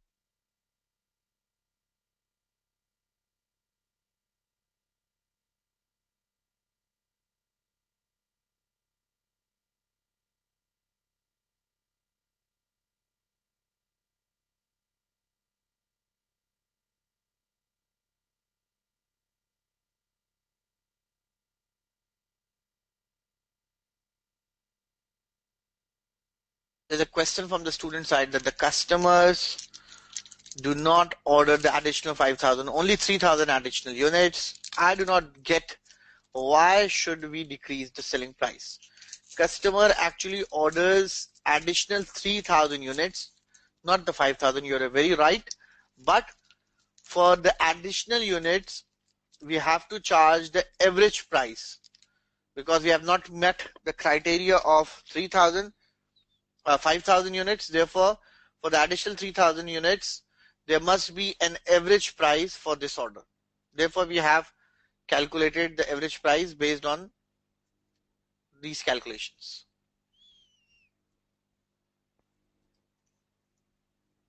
Do the calculations are enough, or we need to show a proper format of the income statement? Yes, the calculations that we are doing right now, is enough, I think, from the presentation perspective. There is no standard format for the presentations of workings, but you have to incorporate all these adjustments when we are preparing the final income statement from this question. And it's very bad and it's very sad to say that only 10% of the students who have attended the last session have attempted the question of the consolidation of diamond. And for the whole night, I'll be waiting for the students to send me the solution, and for the whole day, I'll be waiting. But I haven't received the complete solution of the diamond of question number 1, question 2, and 3. So it is highly recommended for all of you to please do attempt question number 1 and question number 2 at least for the last and the most recent past paper, that is for March and June 2017. So it's very important for you to do some practice, and at the same time, when we complete this question, it will become your assignment to please solve this question at home and send me your solutions if you want me to check. Otherwise, the solution is available on the internet. You can check the answer by yourself. Preparing the statement of comprehensive income is a bit challenging, sir. Is there any standard performer statement of comprehensive income? Yes, I can give you the standard performer for the income statement and the balance sheet, but I cannot tell you about the adjustment that the examiner is going to ask in the paper. So you have to decide by yourself, and you can see, all of you can see that in day one presentation, I have attached all the slides relating to the consolidation so that the students can revise even the basic concepts relating to F7. So I have prepared my slide from F7 to P2 level. So please go through the slides of day one so that you will be having complete formats of the income statement and balance sheet of consolidation. So please refer to the slides of day one. So the impairment loss of the 6 million, 12, 20 minus 14, future repaired cost should not be recognized. I don't understand why we use average price.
There is a suggestion from the student side that as per his opinion that we have to recognize the sale of 1,000 for 3,000. We have to charge the price of 1,000 for 3,000 units and record 50 as a provision. And got 50 as a provision for the discount. And so if the customer comes with 2K, we can utilize the provision.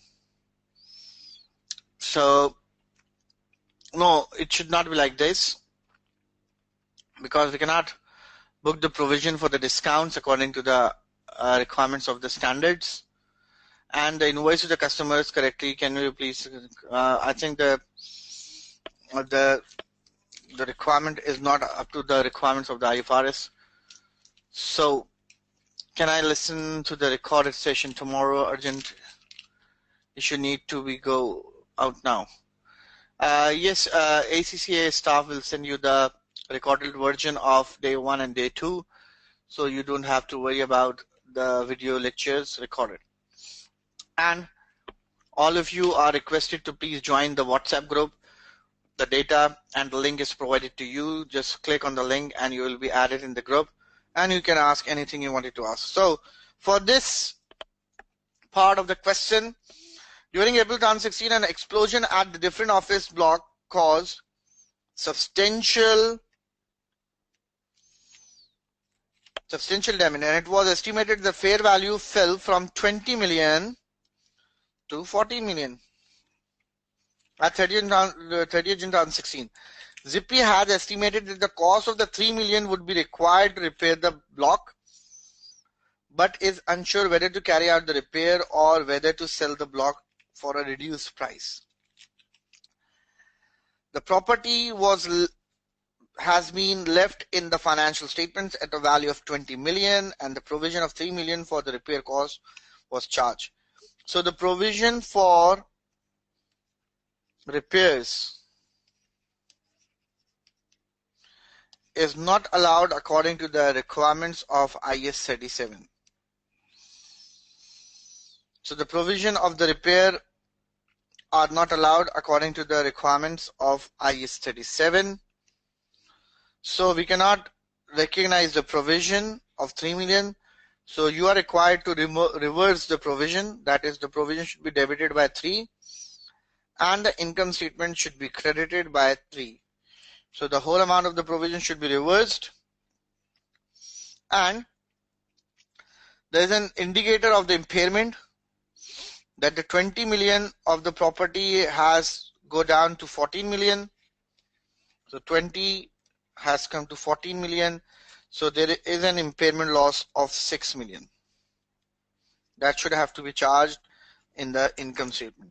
So the property should be shown on the balance sheet at 14 million rather than.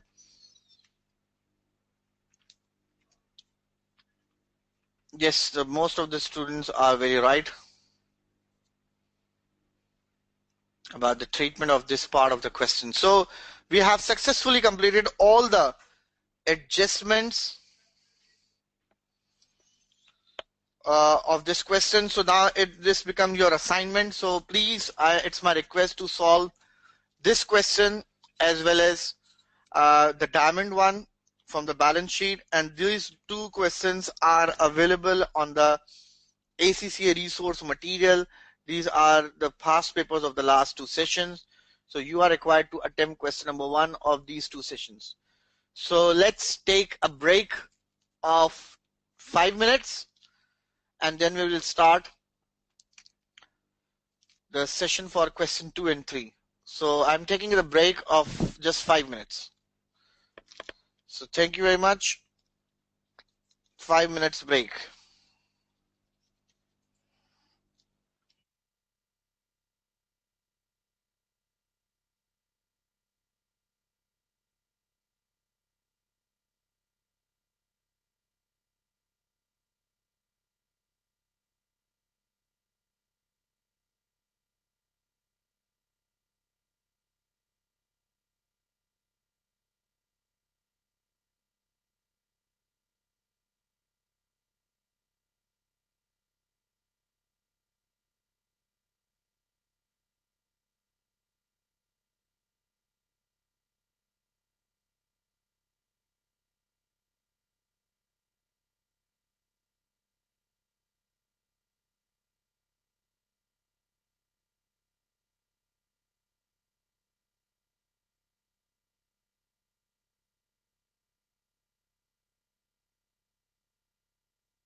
Okay, ji, welcome back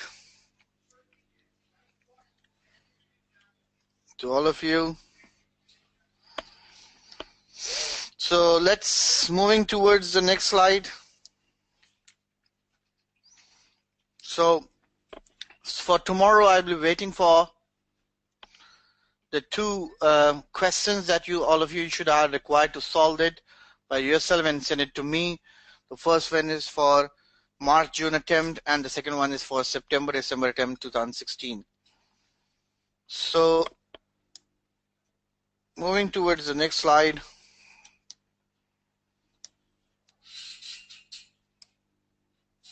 Now, here is a question for you. I just need your feedback about from which standard we should have to apply for this particular adjustment. So which standard we should have to apply? Just read the scenario.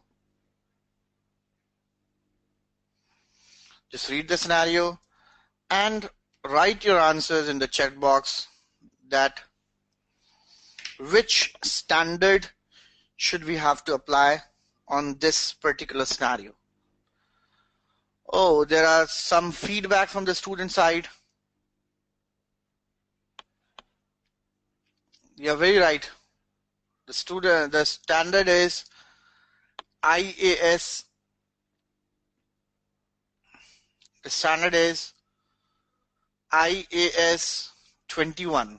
Very right. Yes, that's fair. So fair enough. So we have three companies.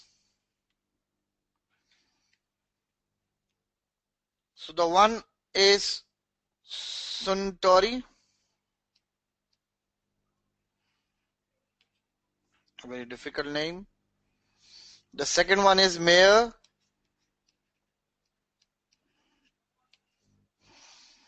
And the third one is the minor company. So this one is all about, this scenario is all about deciding the functional currency. Deciding the functional currency because you can see in the requirement that the directors require advice on the determination of each of the functional currency of Suntory, Mayer and minor.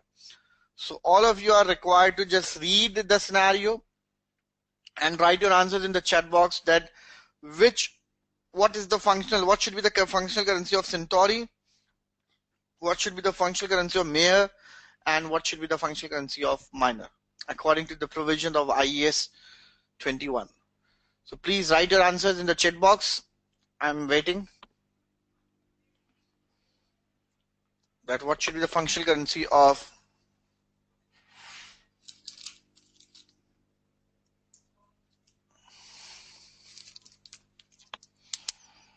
these companies.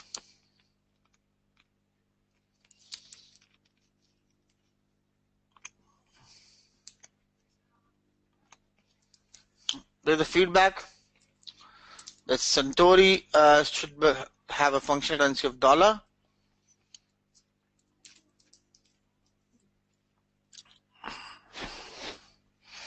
There's a one answer from the student that Suntory is dollars, Mayer is yen, minor is euro. Dollar, yen, euro. We have received few answers, dollar, yen and euro.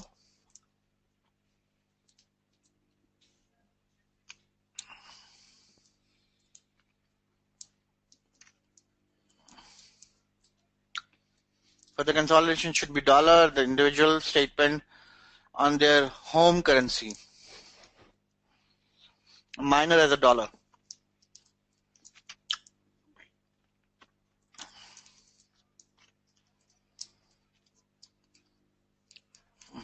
Major,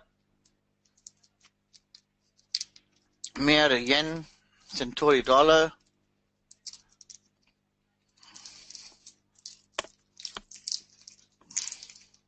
Dollar. Okay, so let's start. Before starting this part of the question, we have to first see the provisions of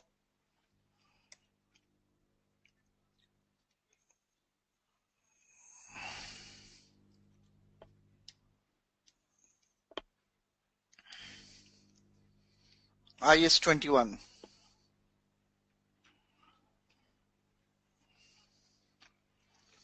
So first we are going to review the provisions of IS 21. Here we have few provisions. What IS 21 says? IS 21, the effect of the changes in the foreign currency, foreign exchange rates, stated that the functional currency is the currency of the primary economic environment in which the entity operates. So it's not compulsory that the functional currency should be the euro or the functional currency should be the home currency. So it might be that you are working in an environment where the euro is dominated, but your functional currency is dollar. So it's all depend upon the primary economic environment, which is normally one in which the primary generates primary revenue and generates and expend cash. An entity management should consider the following factors in determining its functional currency. So these are the factors on the basis of which we can identify the functional currency. The currency which mainly influences sales price. So it is very important to see which currency is influencing the sales price of the company. The currency of the country whose competitive forces and regulations mainly determine the sales price. The currency which mainly influences the labor material. So in principle, you can see that the currency in which you are generating the revenues and the currency in which you are paying the expenses will be considered as a functional currency. Further factors that is called the secondary indicators, which may also provide evidence of an entity's functional currency, are the currency which funds from financing activities are generated. So from financing activity like from the issue of shares on the loan, in which currency you are taking the investment from the investors, in which receipts from the operating activity are retained. Other factors include the autonomy of the foreign operation from the reporting entity, the level of the transactions between the entity, whether the foreign operation generates sufficient cash flows to meet the debt obligation, and whether its cash flows directly affect those of the reporting entity. So the second indicators are like in which currency you are taking the funds from the investors, in which currency you are retaining your operating receipts, and whether the entity working in the different currency environment is just the extension of another entity, or it is working autonomously, independently, or it is just the extension or the branch of another company. The entity, the level of the transaction between the entities, whether the foreign operations generates sufficient cash flows to meet its debt obligation, and whether its cash flows directly affect those of the reporting entities. So these are the indicators on the basis of which we should have to decide which is the functional currency of the three companies. So let's move on towards the question.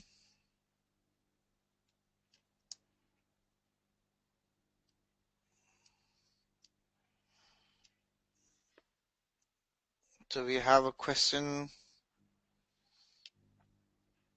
Yes, with us. Now, just identify the key points. Suntory is a private limited company, has two overseas subsidiaries. So it is decided that the whatever be the functional currency of Suntory, we have to consolidate the subsidiaries according to the functional currency of the parent company. Suntory is a base in country which currency is the dollar. So for the Suntory, the home currency is actually dollar, but it does not mean the functional currency will also be the dollar. It depends. Mayor based in Japan, the mayor is based in Japan, where the home currency is yen, and a minor is in Portugal, where the home currency is euro. So these are actually the home currencies. Suntory and the minor sells golf clothing, and mayor sells golf equipment. These are the businesses. Mayor and the minor are financed by the provision of the long-term loan or the market interest rates in dollars. So both the companies, Mayor and the minor, are getting financing in dollars. So this is one of the important points.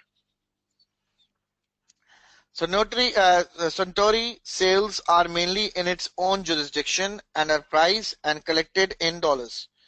So Suntory prices are actually and the revenues are in dollars.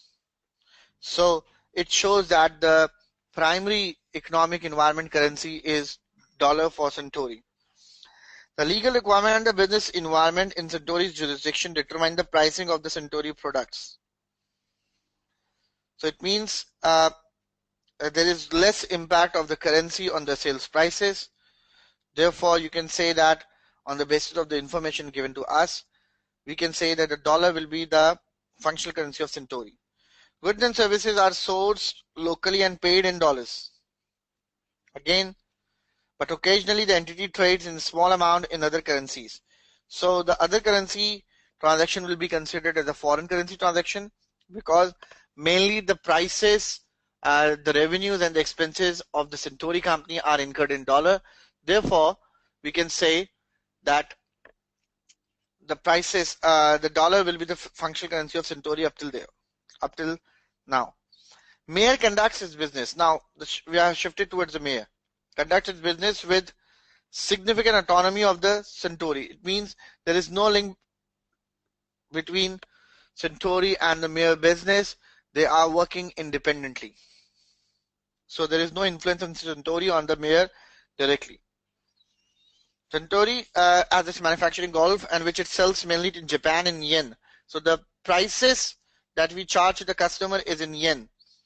Local management determines prices based upon the local legal business and conditions. Most of the raw material and labor sourced from the local supplier with a small amount of the specialized equipment sourced from the China. So Mayer sells a small amount of the golf clothing which it purchased from Suntory and pays in dollars. So the number of the transactions related to dollars is very small for the Mayer. So we can say that the primary economic environment for the mayor and the currency which should be considered as the functional currency of the mayor is actually yen. Then we have all other operating expenses are paid in euros. Sorry. Minor imports golf clothing manufactured by the Suntory and pays the Suntory in dollars. So the purchases will be paid in dollars for the minor. All other operating expenses are paid in euros, but the expenses will be paid in euros. Minor sells its product mainly in Portugal in euros. So when we sell the goods in Portugal, it will be in euros.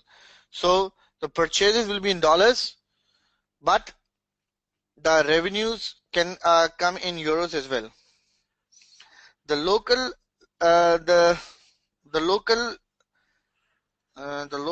legal and the business condition and the cost of the product from the Suntory dictates the pricing of the product, but all the prices have been agreed by the Suntory. Now you can see here that there is a strong influence of Suntory company on the Mayer company.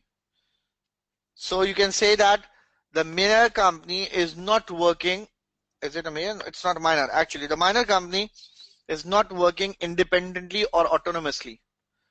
So there is a huge influence of Suntory company on the minor company. At the month end, an intragroup dividend is paid in the cash to the Suntory in euros, which amount to the net profit made by the minor for the month. So on the basis of the data given to us, we can say that the dollar will be considered as a functional currency of minor. So for Centauri it is dollar, for mayor it's yen, and for minor it's dollar.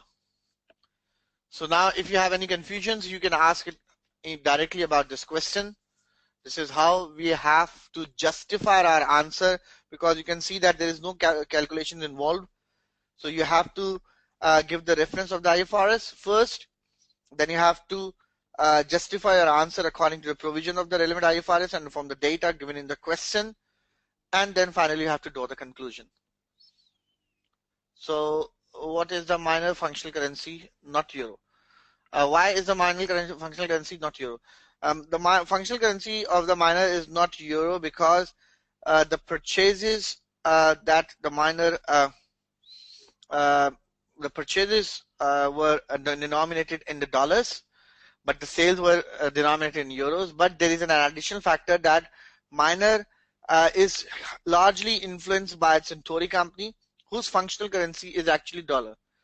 So if you are influenced largely by the Centauri company, whose functional currency is dollar, and the Centauri company decides your prices, and uh, the legal environment of the Centauri decides the selling price, it means you can say that dollar is most appropriate currency for minor rather than euro. So IS 21 never explained this, that the country in which the company operates will be considered as a functional currency. So IS 21 says that the currency of the country in which the company operates, the currency of the primary economic environment in which the company operates will be considered as a functional currency. So the question is how to answer the question. The answer it should be like this, that you have to write the provisions of the standards first, then you have to justify your answer according to the data given to you, and then finally you have to draw the conclusion. So these are the requirements of this part of the question. If you have any question, you can ask it immediately. Otherwise, we have to move towards the next slide. If you have any question, please do ask.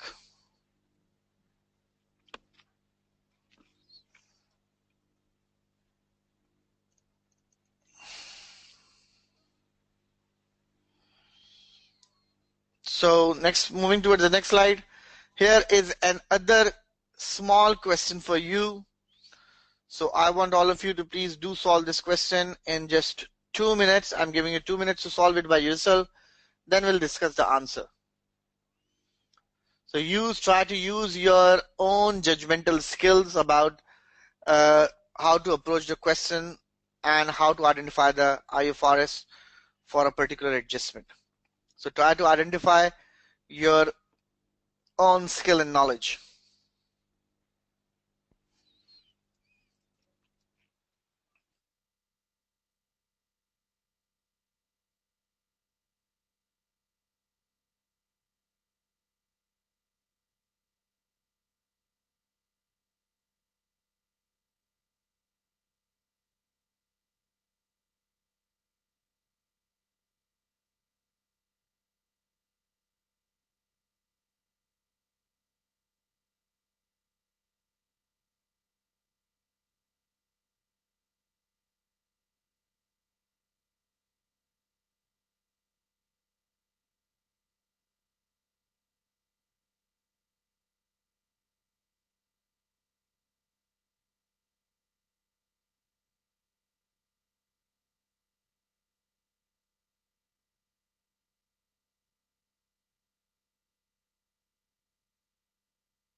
Okay, let's start. I haven't received any answers in the chat box from the students. Please, if you have planned the answers, please write something in the chat box so that I can understand that you will be able to identify the issues underpin in this scenario. There is only one feedback from the students that it should be applied according to the provisions of IS 38. 9 million already adjusted. 0.9 million already adjusted. Intangible asset. You cannot depreciate an asset with indefinite useful life. Halim. IS 38. So let's start the question. On 1st December 2012, the reporting date is 30th November 2016. Do remember this point in your mind. Centauri acquired a trademark. Trademark is an intangible asset, and we can record the purchased intangible assets on the face of the balance sheet. Golfu, for a line of the golf clothing for 3 million. So we have to record it at debiting the trademark and crediting the cash. Initially, Centauri expected to continue the marketing and receiving the cash flow from the Golfu product line indefinitely. So initially it was expected that the intangible asset will give you the benefits for the lifetime. But however, because of the difficulty in determining its useful life, Centauri decides to amortize the trademark over 10 years. So first, previously you have not yet decided about the useful life, which was indefinite in the first few years. Then subsequently they have identified that the life of the asset should be 10 years. So there is a hint in the question from you is that you have to write the provisions for the depreciation in IS 38 or amortization in IS 38 and to show your knowledge about what IS 38 says about the amortization. Then using the straight line method in December 2015, a competitor unexpectedly reveals a technological breakthrough. So there is a technological advancement. There is a technological advancement breakthrough which expected to result in a product. So after how many years this was happened? So from 1st December 2012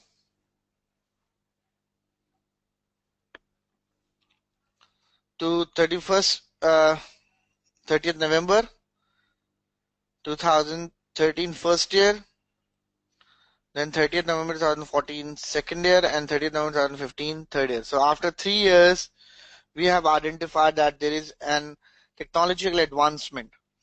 So this has done after 3 years. When launch will significantly reduce the demand for the golfer product line. The demand for the golfer product line. Now, this is actually considered as an impairment indicator that the demand of the product of golfer is going down. It shows there might be an indication for the impairment.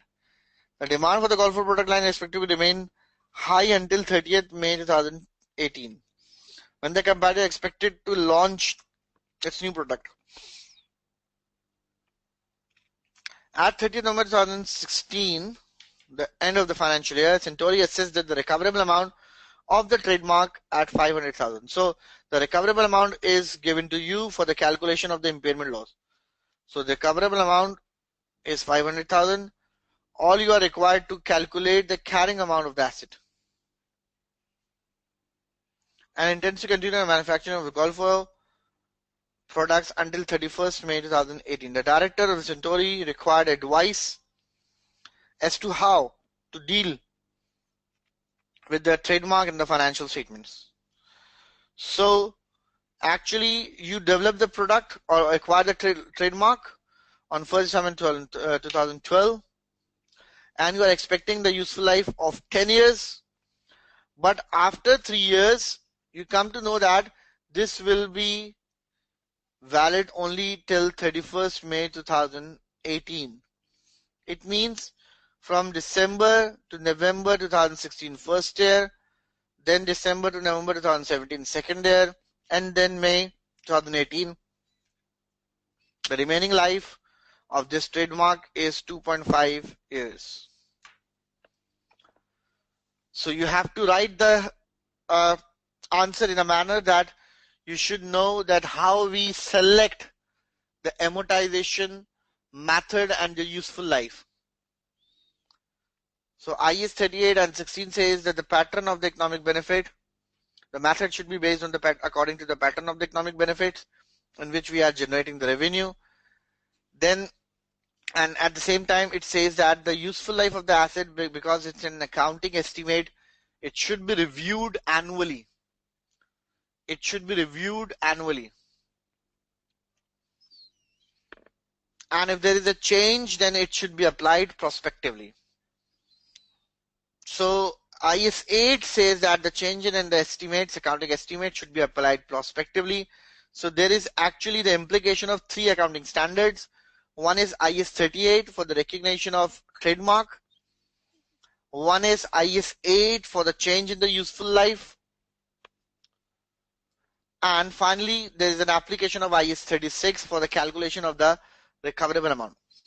So for the first 3 years, the depreciation should be calculated by 3 million divided by 10. It will be 0.3 for the first year, and for the 3 years it will be 0.9. So till this date, the value of the asset will be reduced to 2.1 from 3, and the remaining depreciation should be calculated on the book value, that is 2.1 divided by 2.5. I think we have to go back.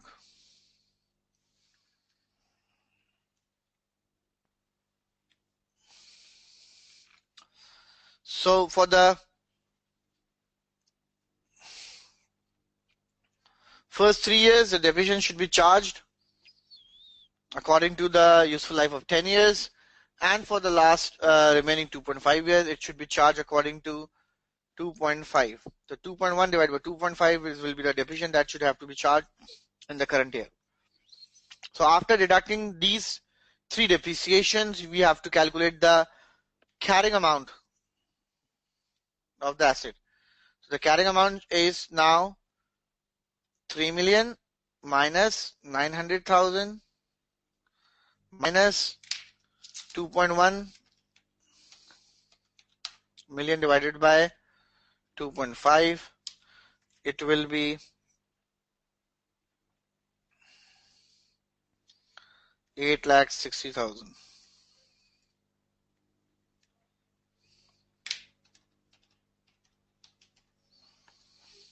divided by 2.5. It's 8,40,000. It's 8,40,000. So by deducting 3 million minus 900 minus 8,440,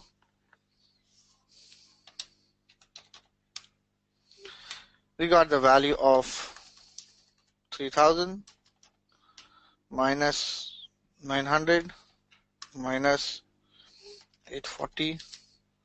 We got the value of 1260. So 1260 is the carrying amount, and the recoverable amount is 500. So there is actually an impairment loss of 760. This 760 should have to be reported in the income statement. So if you have any questions, you can ask it immediately. If you have any questions about this.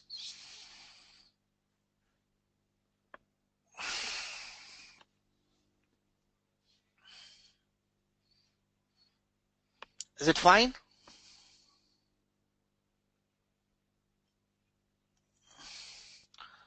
Okay, there is a question that where did the 2.5 value comes from? 2.5 is actually the remaining life of the trademark. That if you count the value of the trademark from, I have to go back.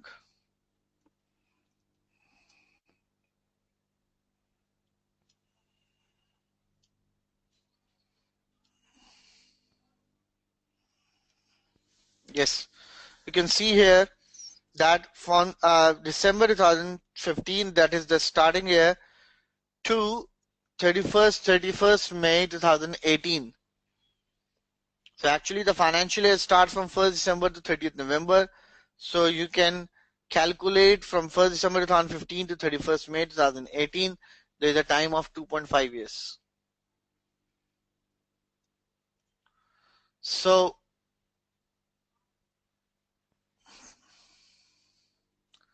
show 913 of the slide. 13th slide. Can you repeat the question?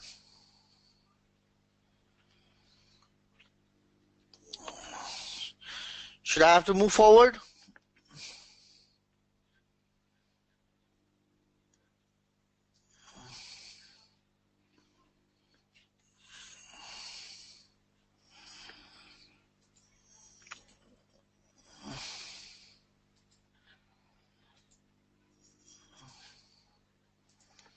Okay. So let's start with the scenario. There is another scenario for you. So all of you are required to just prepare a basic general notes for this scenario so that we can attempt the question. So I'm giving you just 2 minutes to prepare the basic notes for this scenario.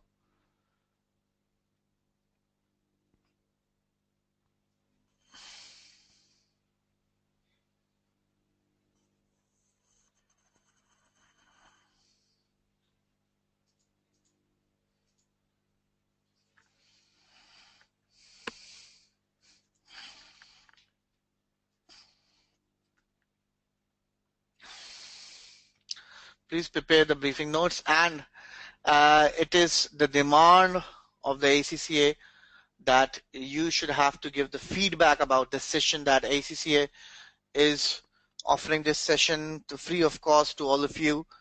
So the purpose of this session is that we want our students to pass the exams with good marks and clear the exams, and ACCA is providing you. It's a wonderful support from the ACCA, so it's very needed that you should have to give the feedback about the session. So it's my request for all of you, whatever be your feedback, you can give it to us so that we can work more closely. So if you have any feedback, please give your feedback about the session. That do you people really getting the benefits from these lectures of paper P2, or you think that this should have to be discontinued from the next session?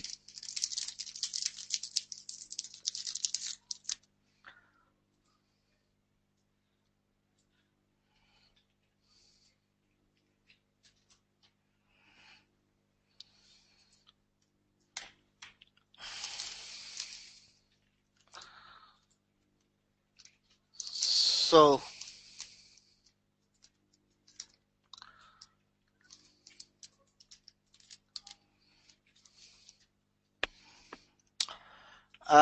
one of the feedback that students had that we'll be starting the standards in a random format. Yes, it's very useful for you that you have to develop the skill that you can recall the standards in the exam paper.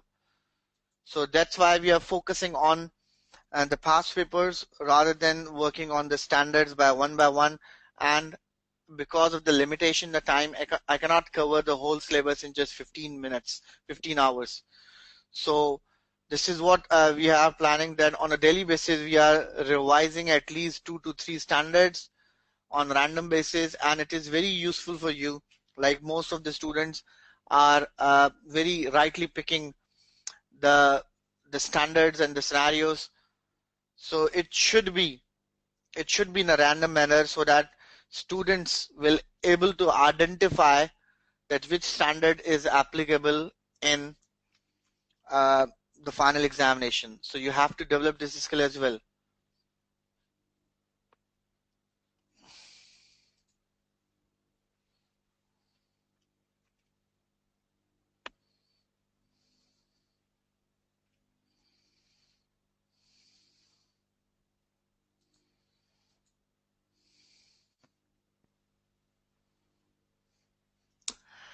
Yes, I had told you already that please do join the WhatsApp group that I have prepared for paper P2 students, and I will share the summary of all the relevant IFRSs so that you will get the maximum benefit from the summaries.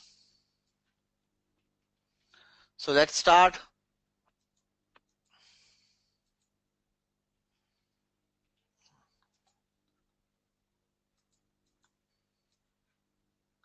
Do you have to know the numbers of the standard? The numbers, remembering the numbers of the standards is not important, but you should have to know the provisions actually.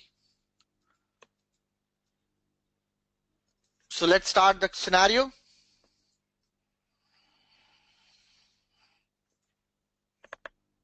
At 30th November 2016, there are three people own the shares in Centauri. So Centauri is a company in which there are three people who have got the interest.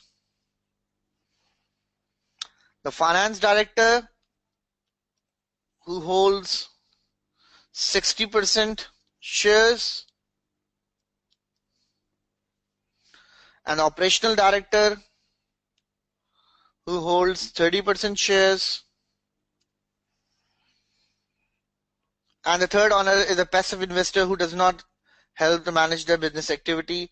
So there is actually a third individual who actually holds just 10% of the investment and who is not actively taking part in the business. All the other shares carry equal voting rights. Okay, the wife of the finance director. So here we have the wife of the finance director. The wife of the finance director is the sales director of Century. So it is actually a sales director.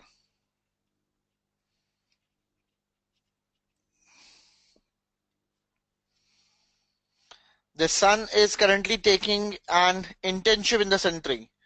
So I think the whole family is working in this Centauri company. The son is also here. The finance director and the sales have developed an investment company, Belil. So Belil is the investment company which is built by the finance director. Finance director means the husband and the wife. Both jointly prepare a company. They jointly own Belil and have their shares in Belil will eventually be transferred to their son. So the property of the father and mother will be shifted towards the son. They jointly, okay. When he finished the internship with Centauri. In addition, on 1st June 2016, Centauri obtained a bank loan of 500,000 at a fixed rate. Centauri obtained a bank loan. That loan is to be repaid on 30th November. The repayment of the principal and interest is secured by the guarantee registered in favor of the bank against the private home of the finance director. So Centauri has taken the loan and there is a mortgage of the finance director's personal home towards the bank. The directors of the Centauri required advice on the identification and disclosure of the company's related parties in preparing its separate financial statement for the year ended 30th November 2016. So here we have the wife of the finance director, we have the finance director with us, we have operational director, we have another party who holds just 10% of the investment. So according to the provisions of IS 21, you have to identify which party is the related party. So please write down in the chat box that what you think that which party is the related party in this scenario. Whether Balil company is a related party, the finance director is the related party, or the Centauri, the wife, the sales director is the related party. What about the son? Is he the related party of the Centauri company? What about the operational manager, operational director, who owns 30% shares? And what about the other 10% shares? So there's an answer that the wife, the son, and the Balil is the related party. The finance director is the related party. FD is the related to Centauri. Wife is the Centauri. Balil is the related party. So which party is not a related party?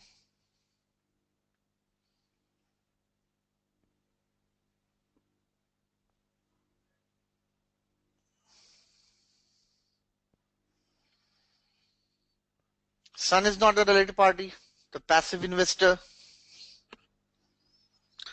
So let's take a look at some of the provisions of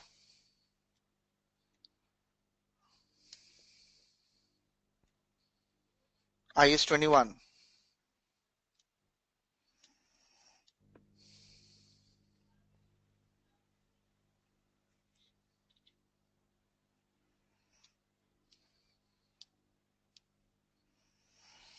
Yes.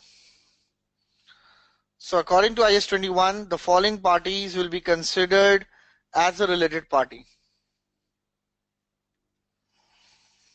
Requirement financial statements of the to contain the disclosures necessary to draw attention to the possibility that the financial position and the profit may be have been affected by the existence of the related party.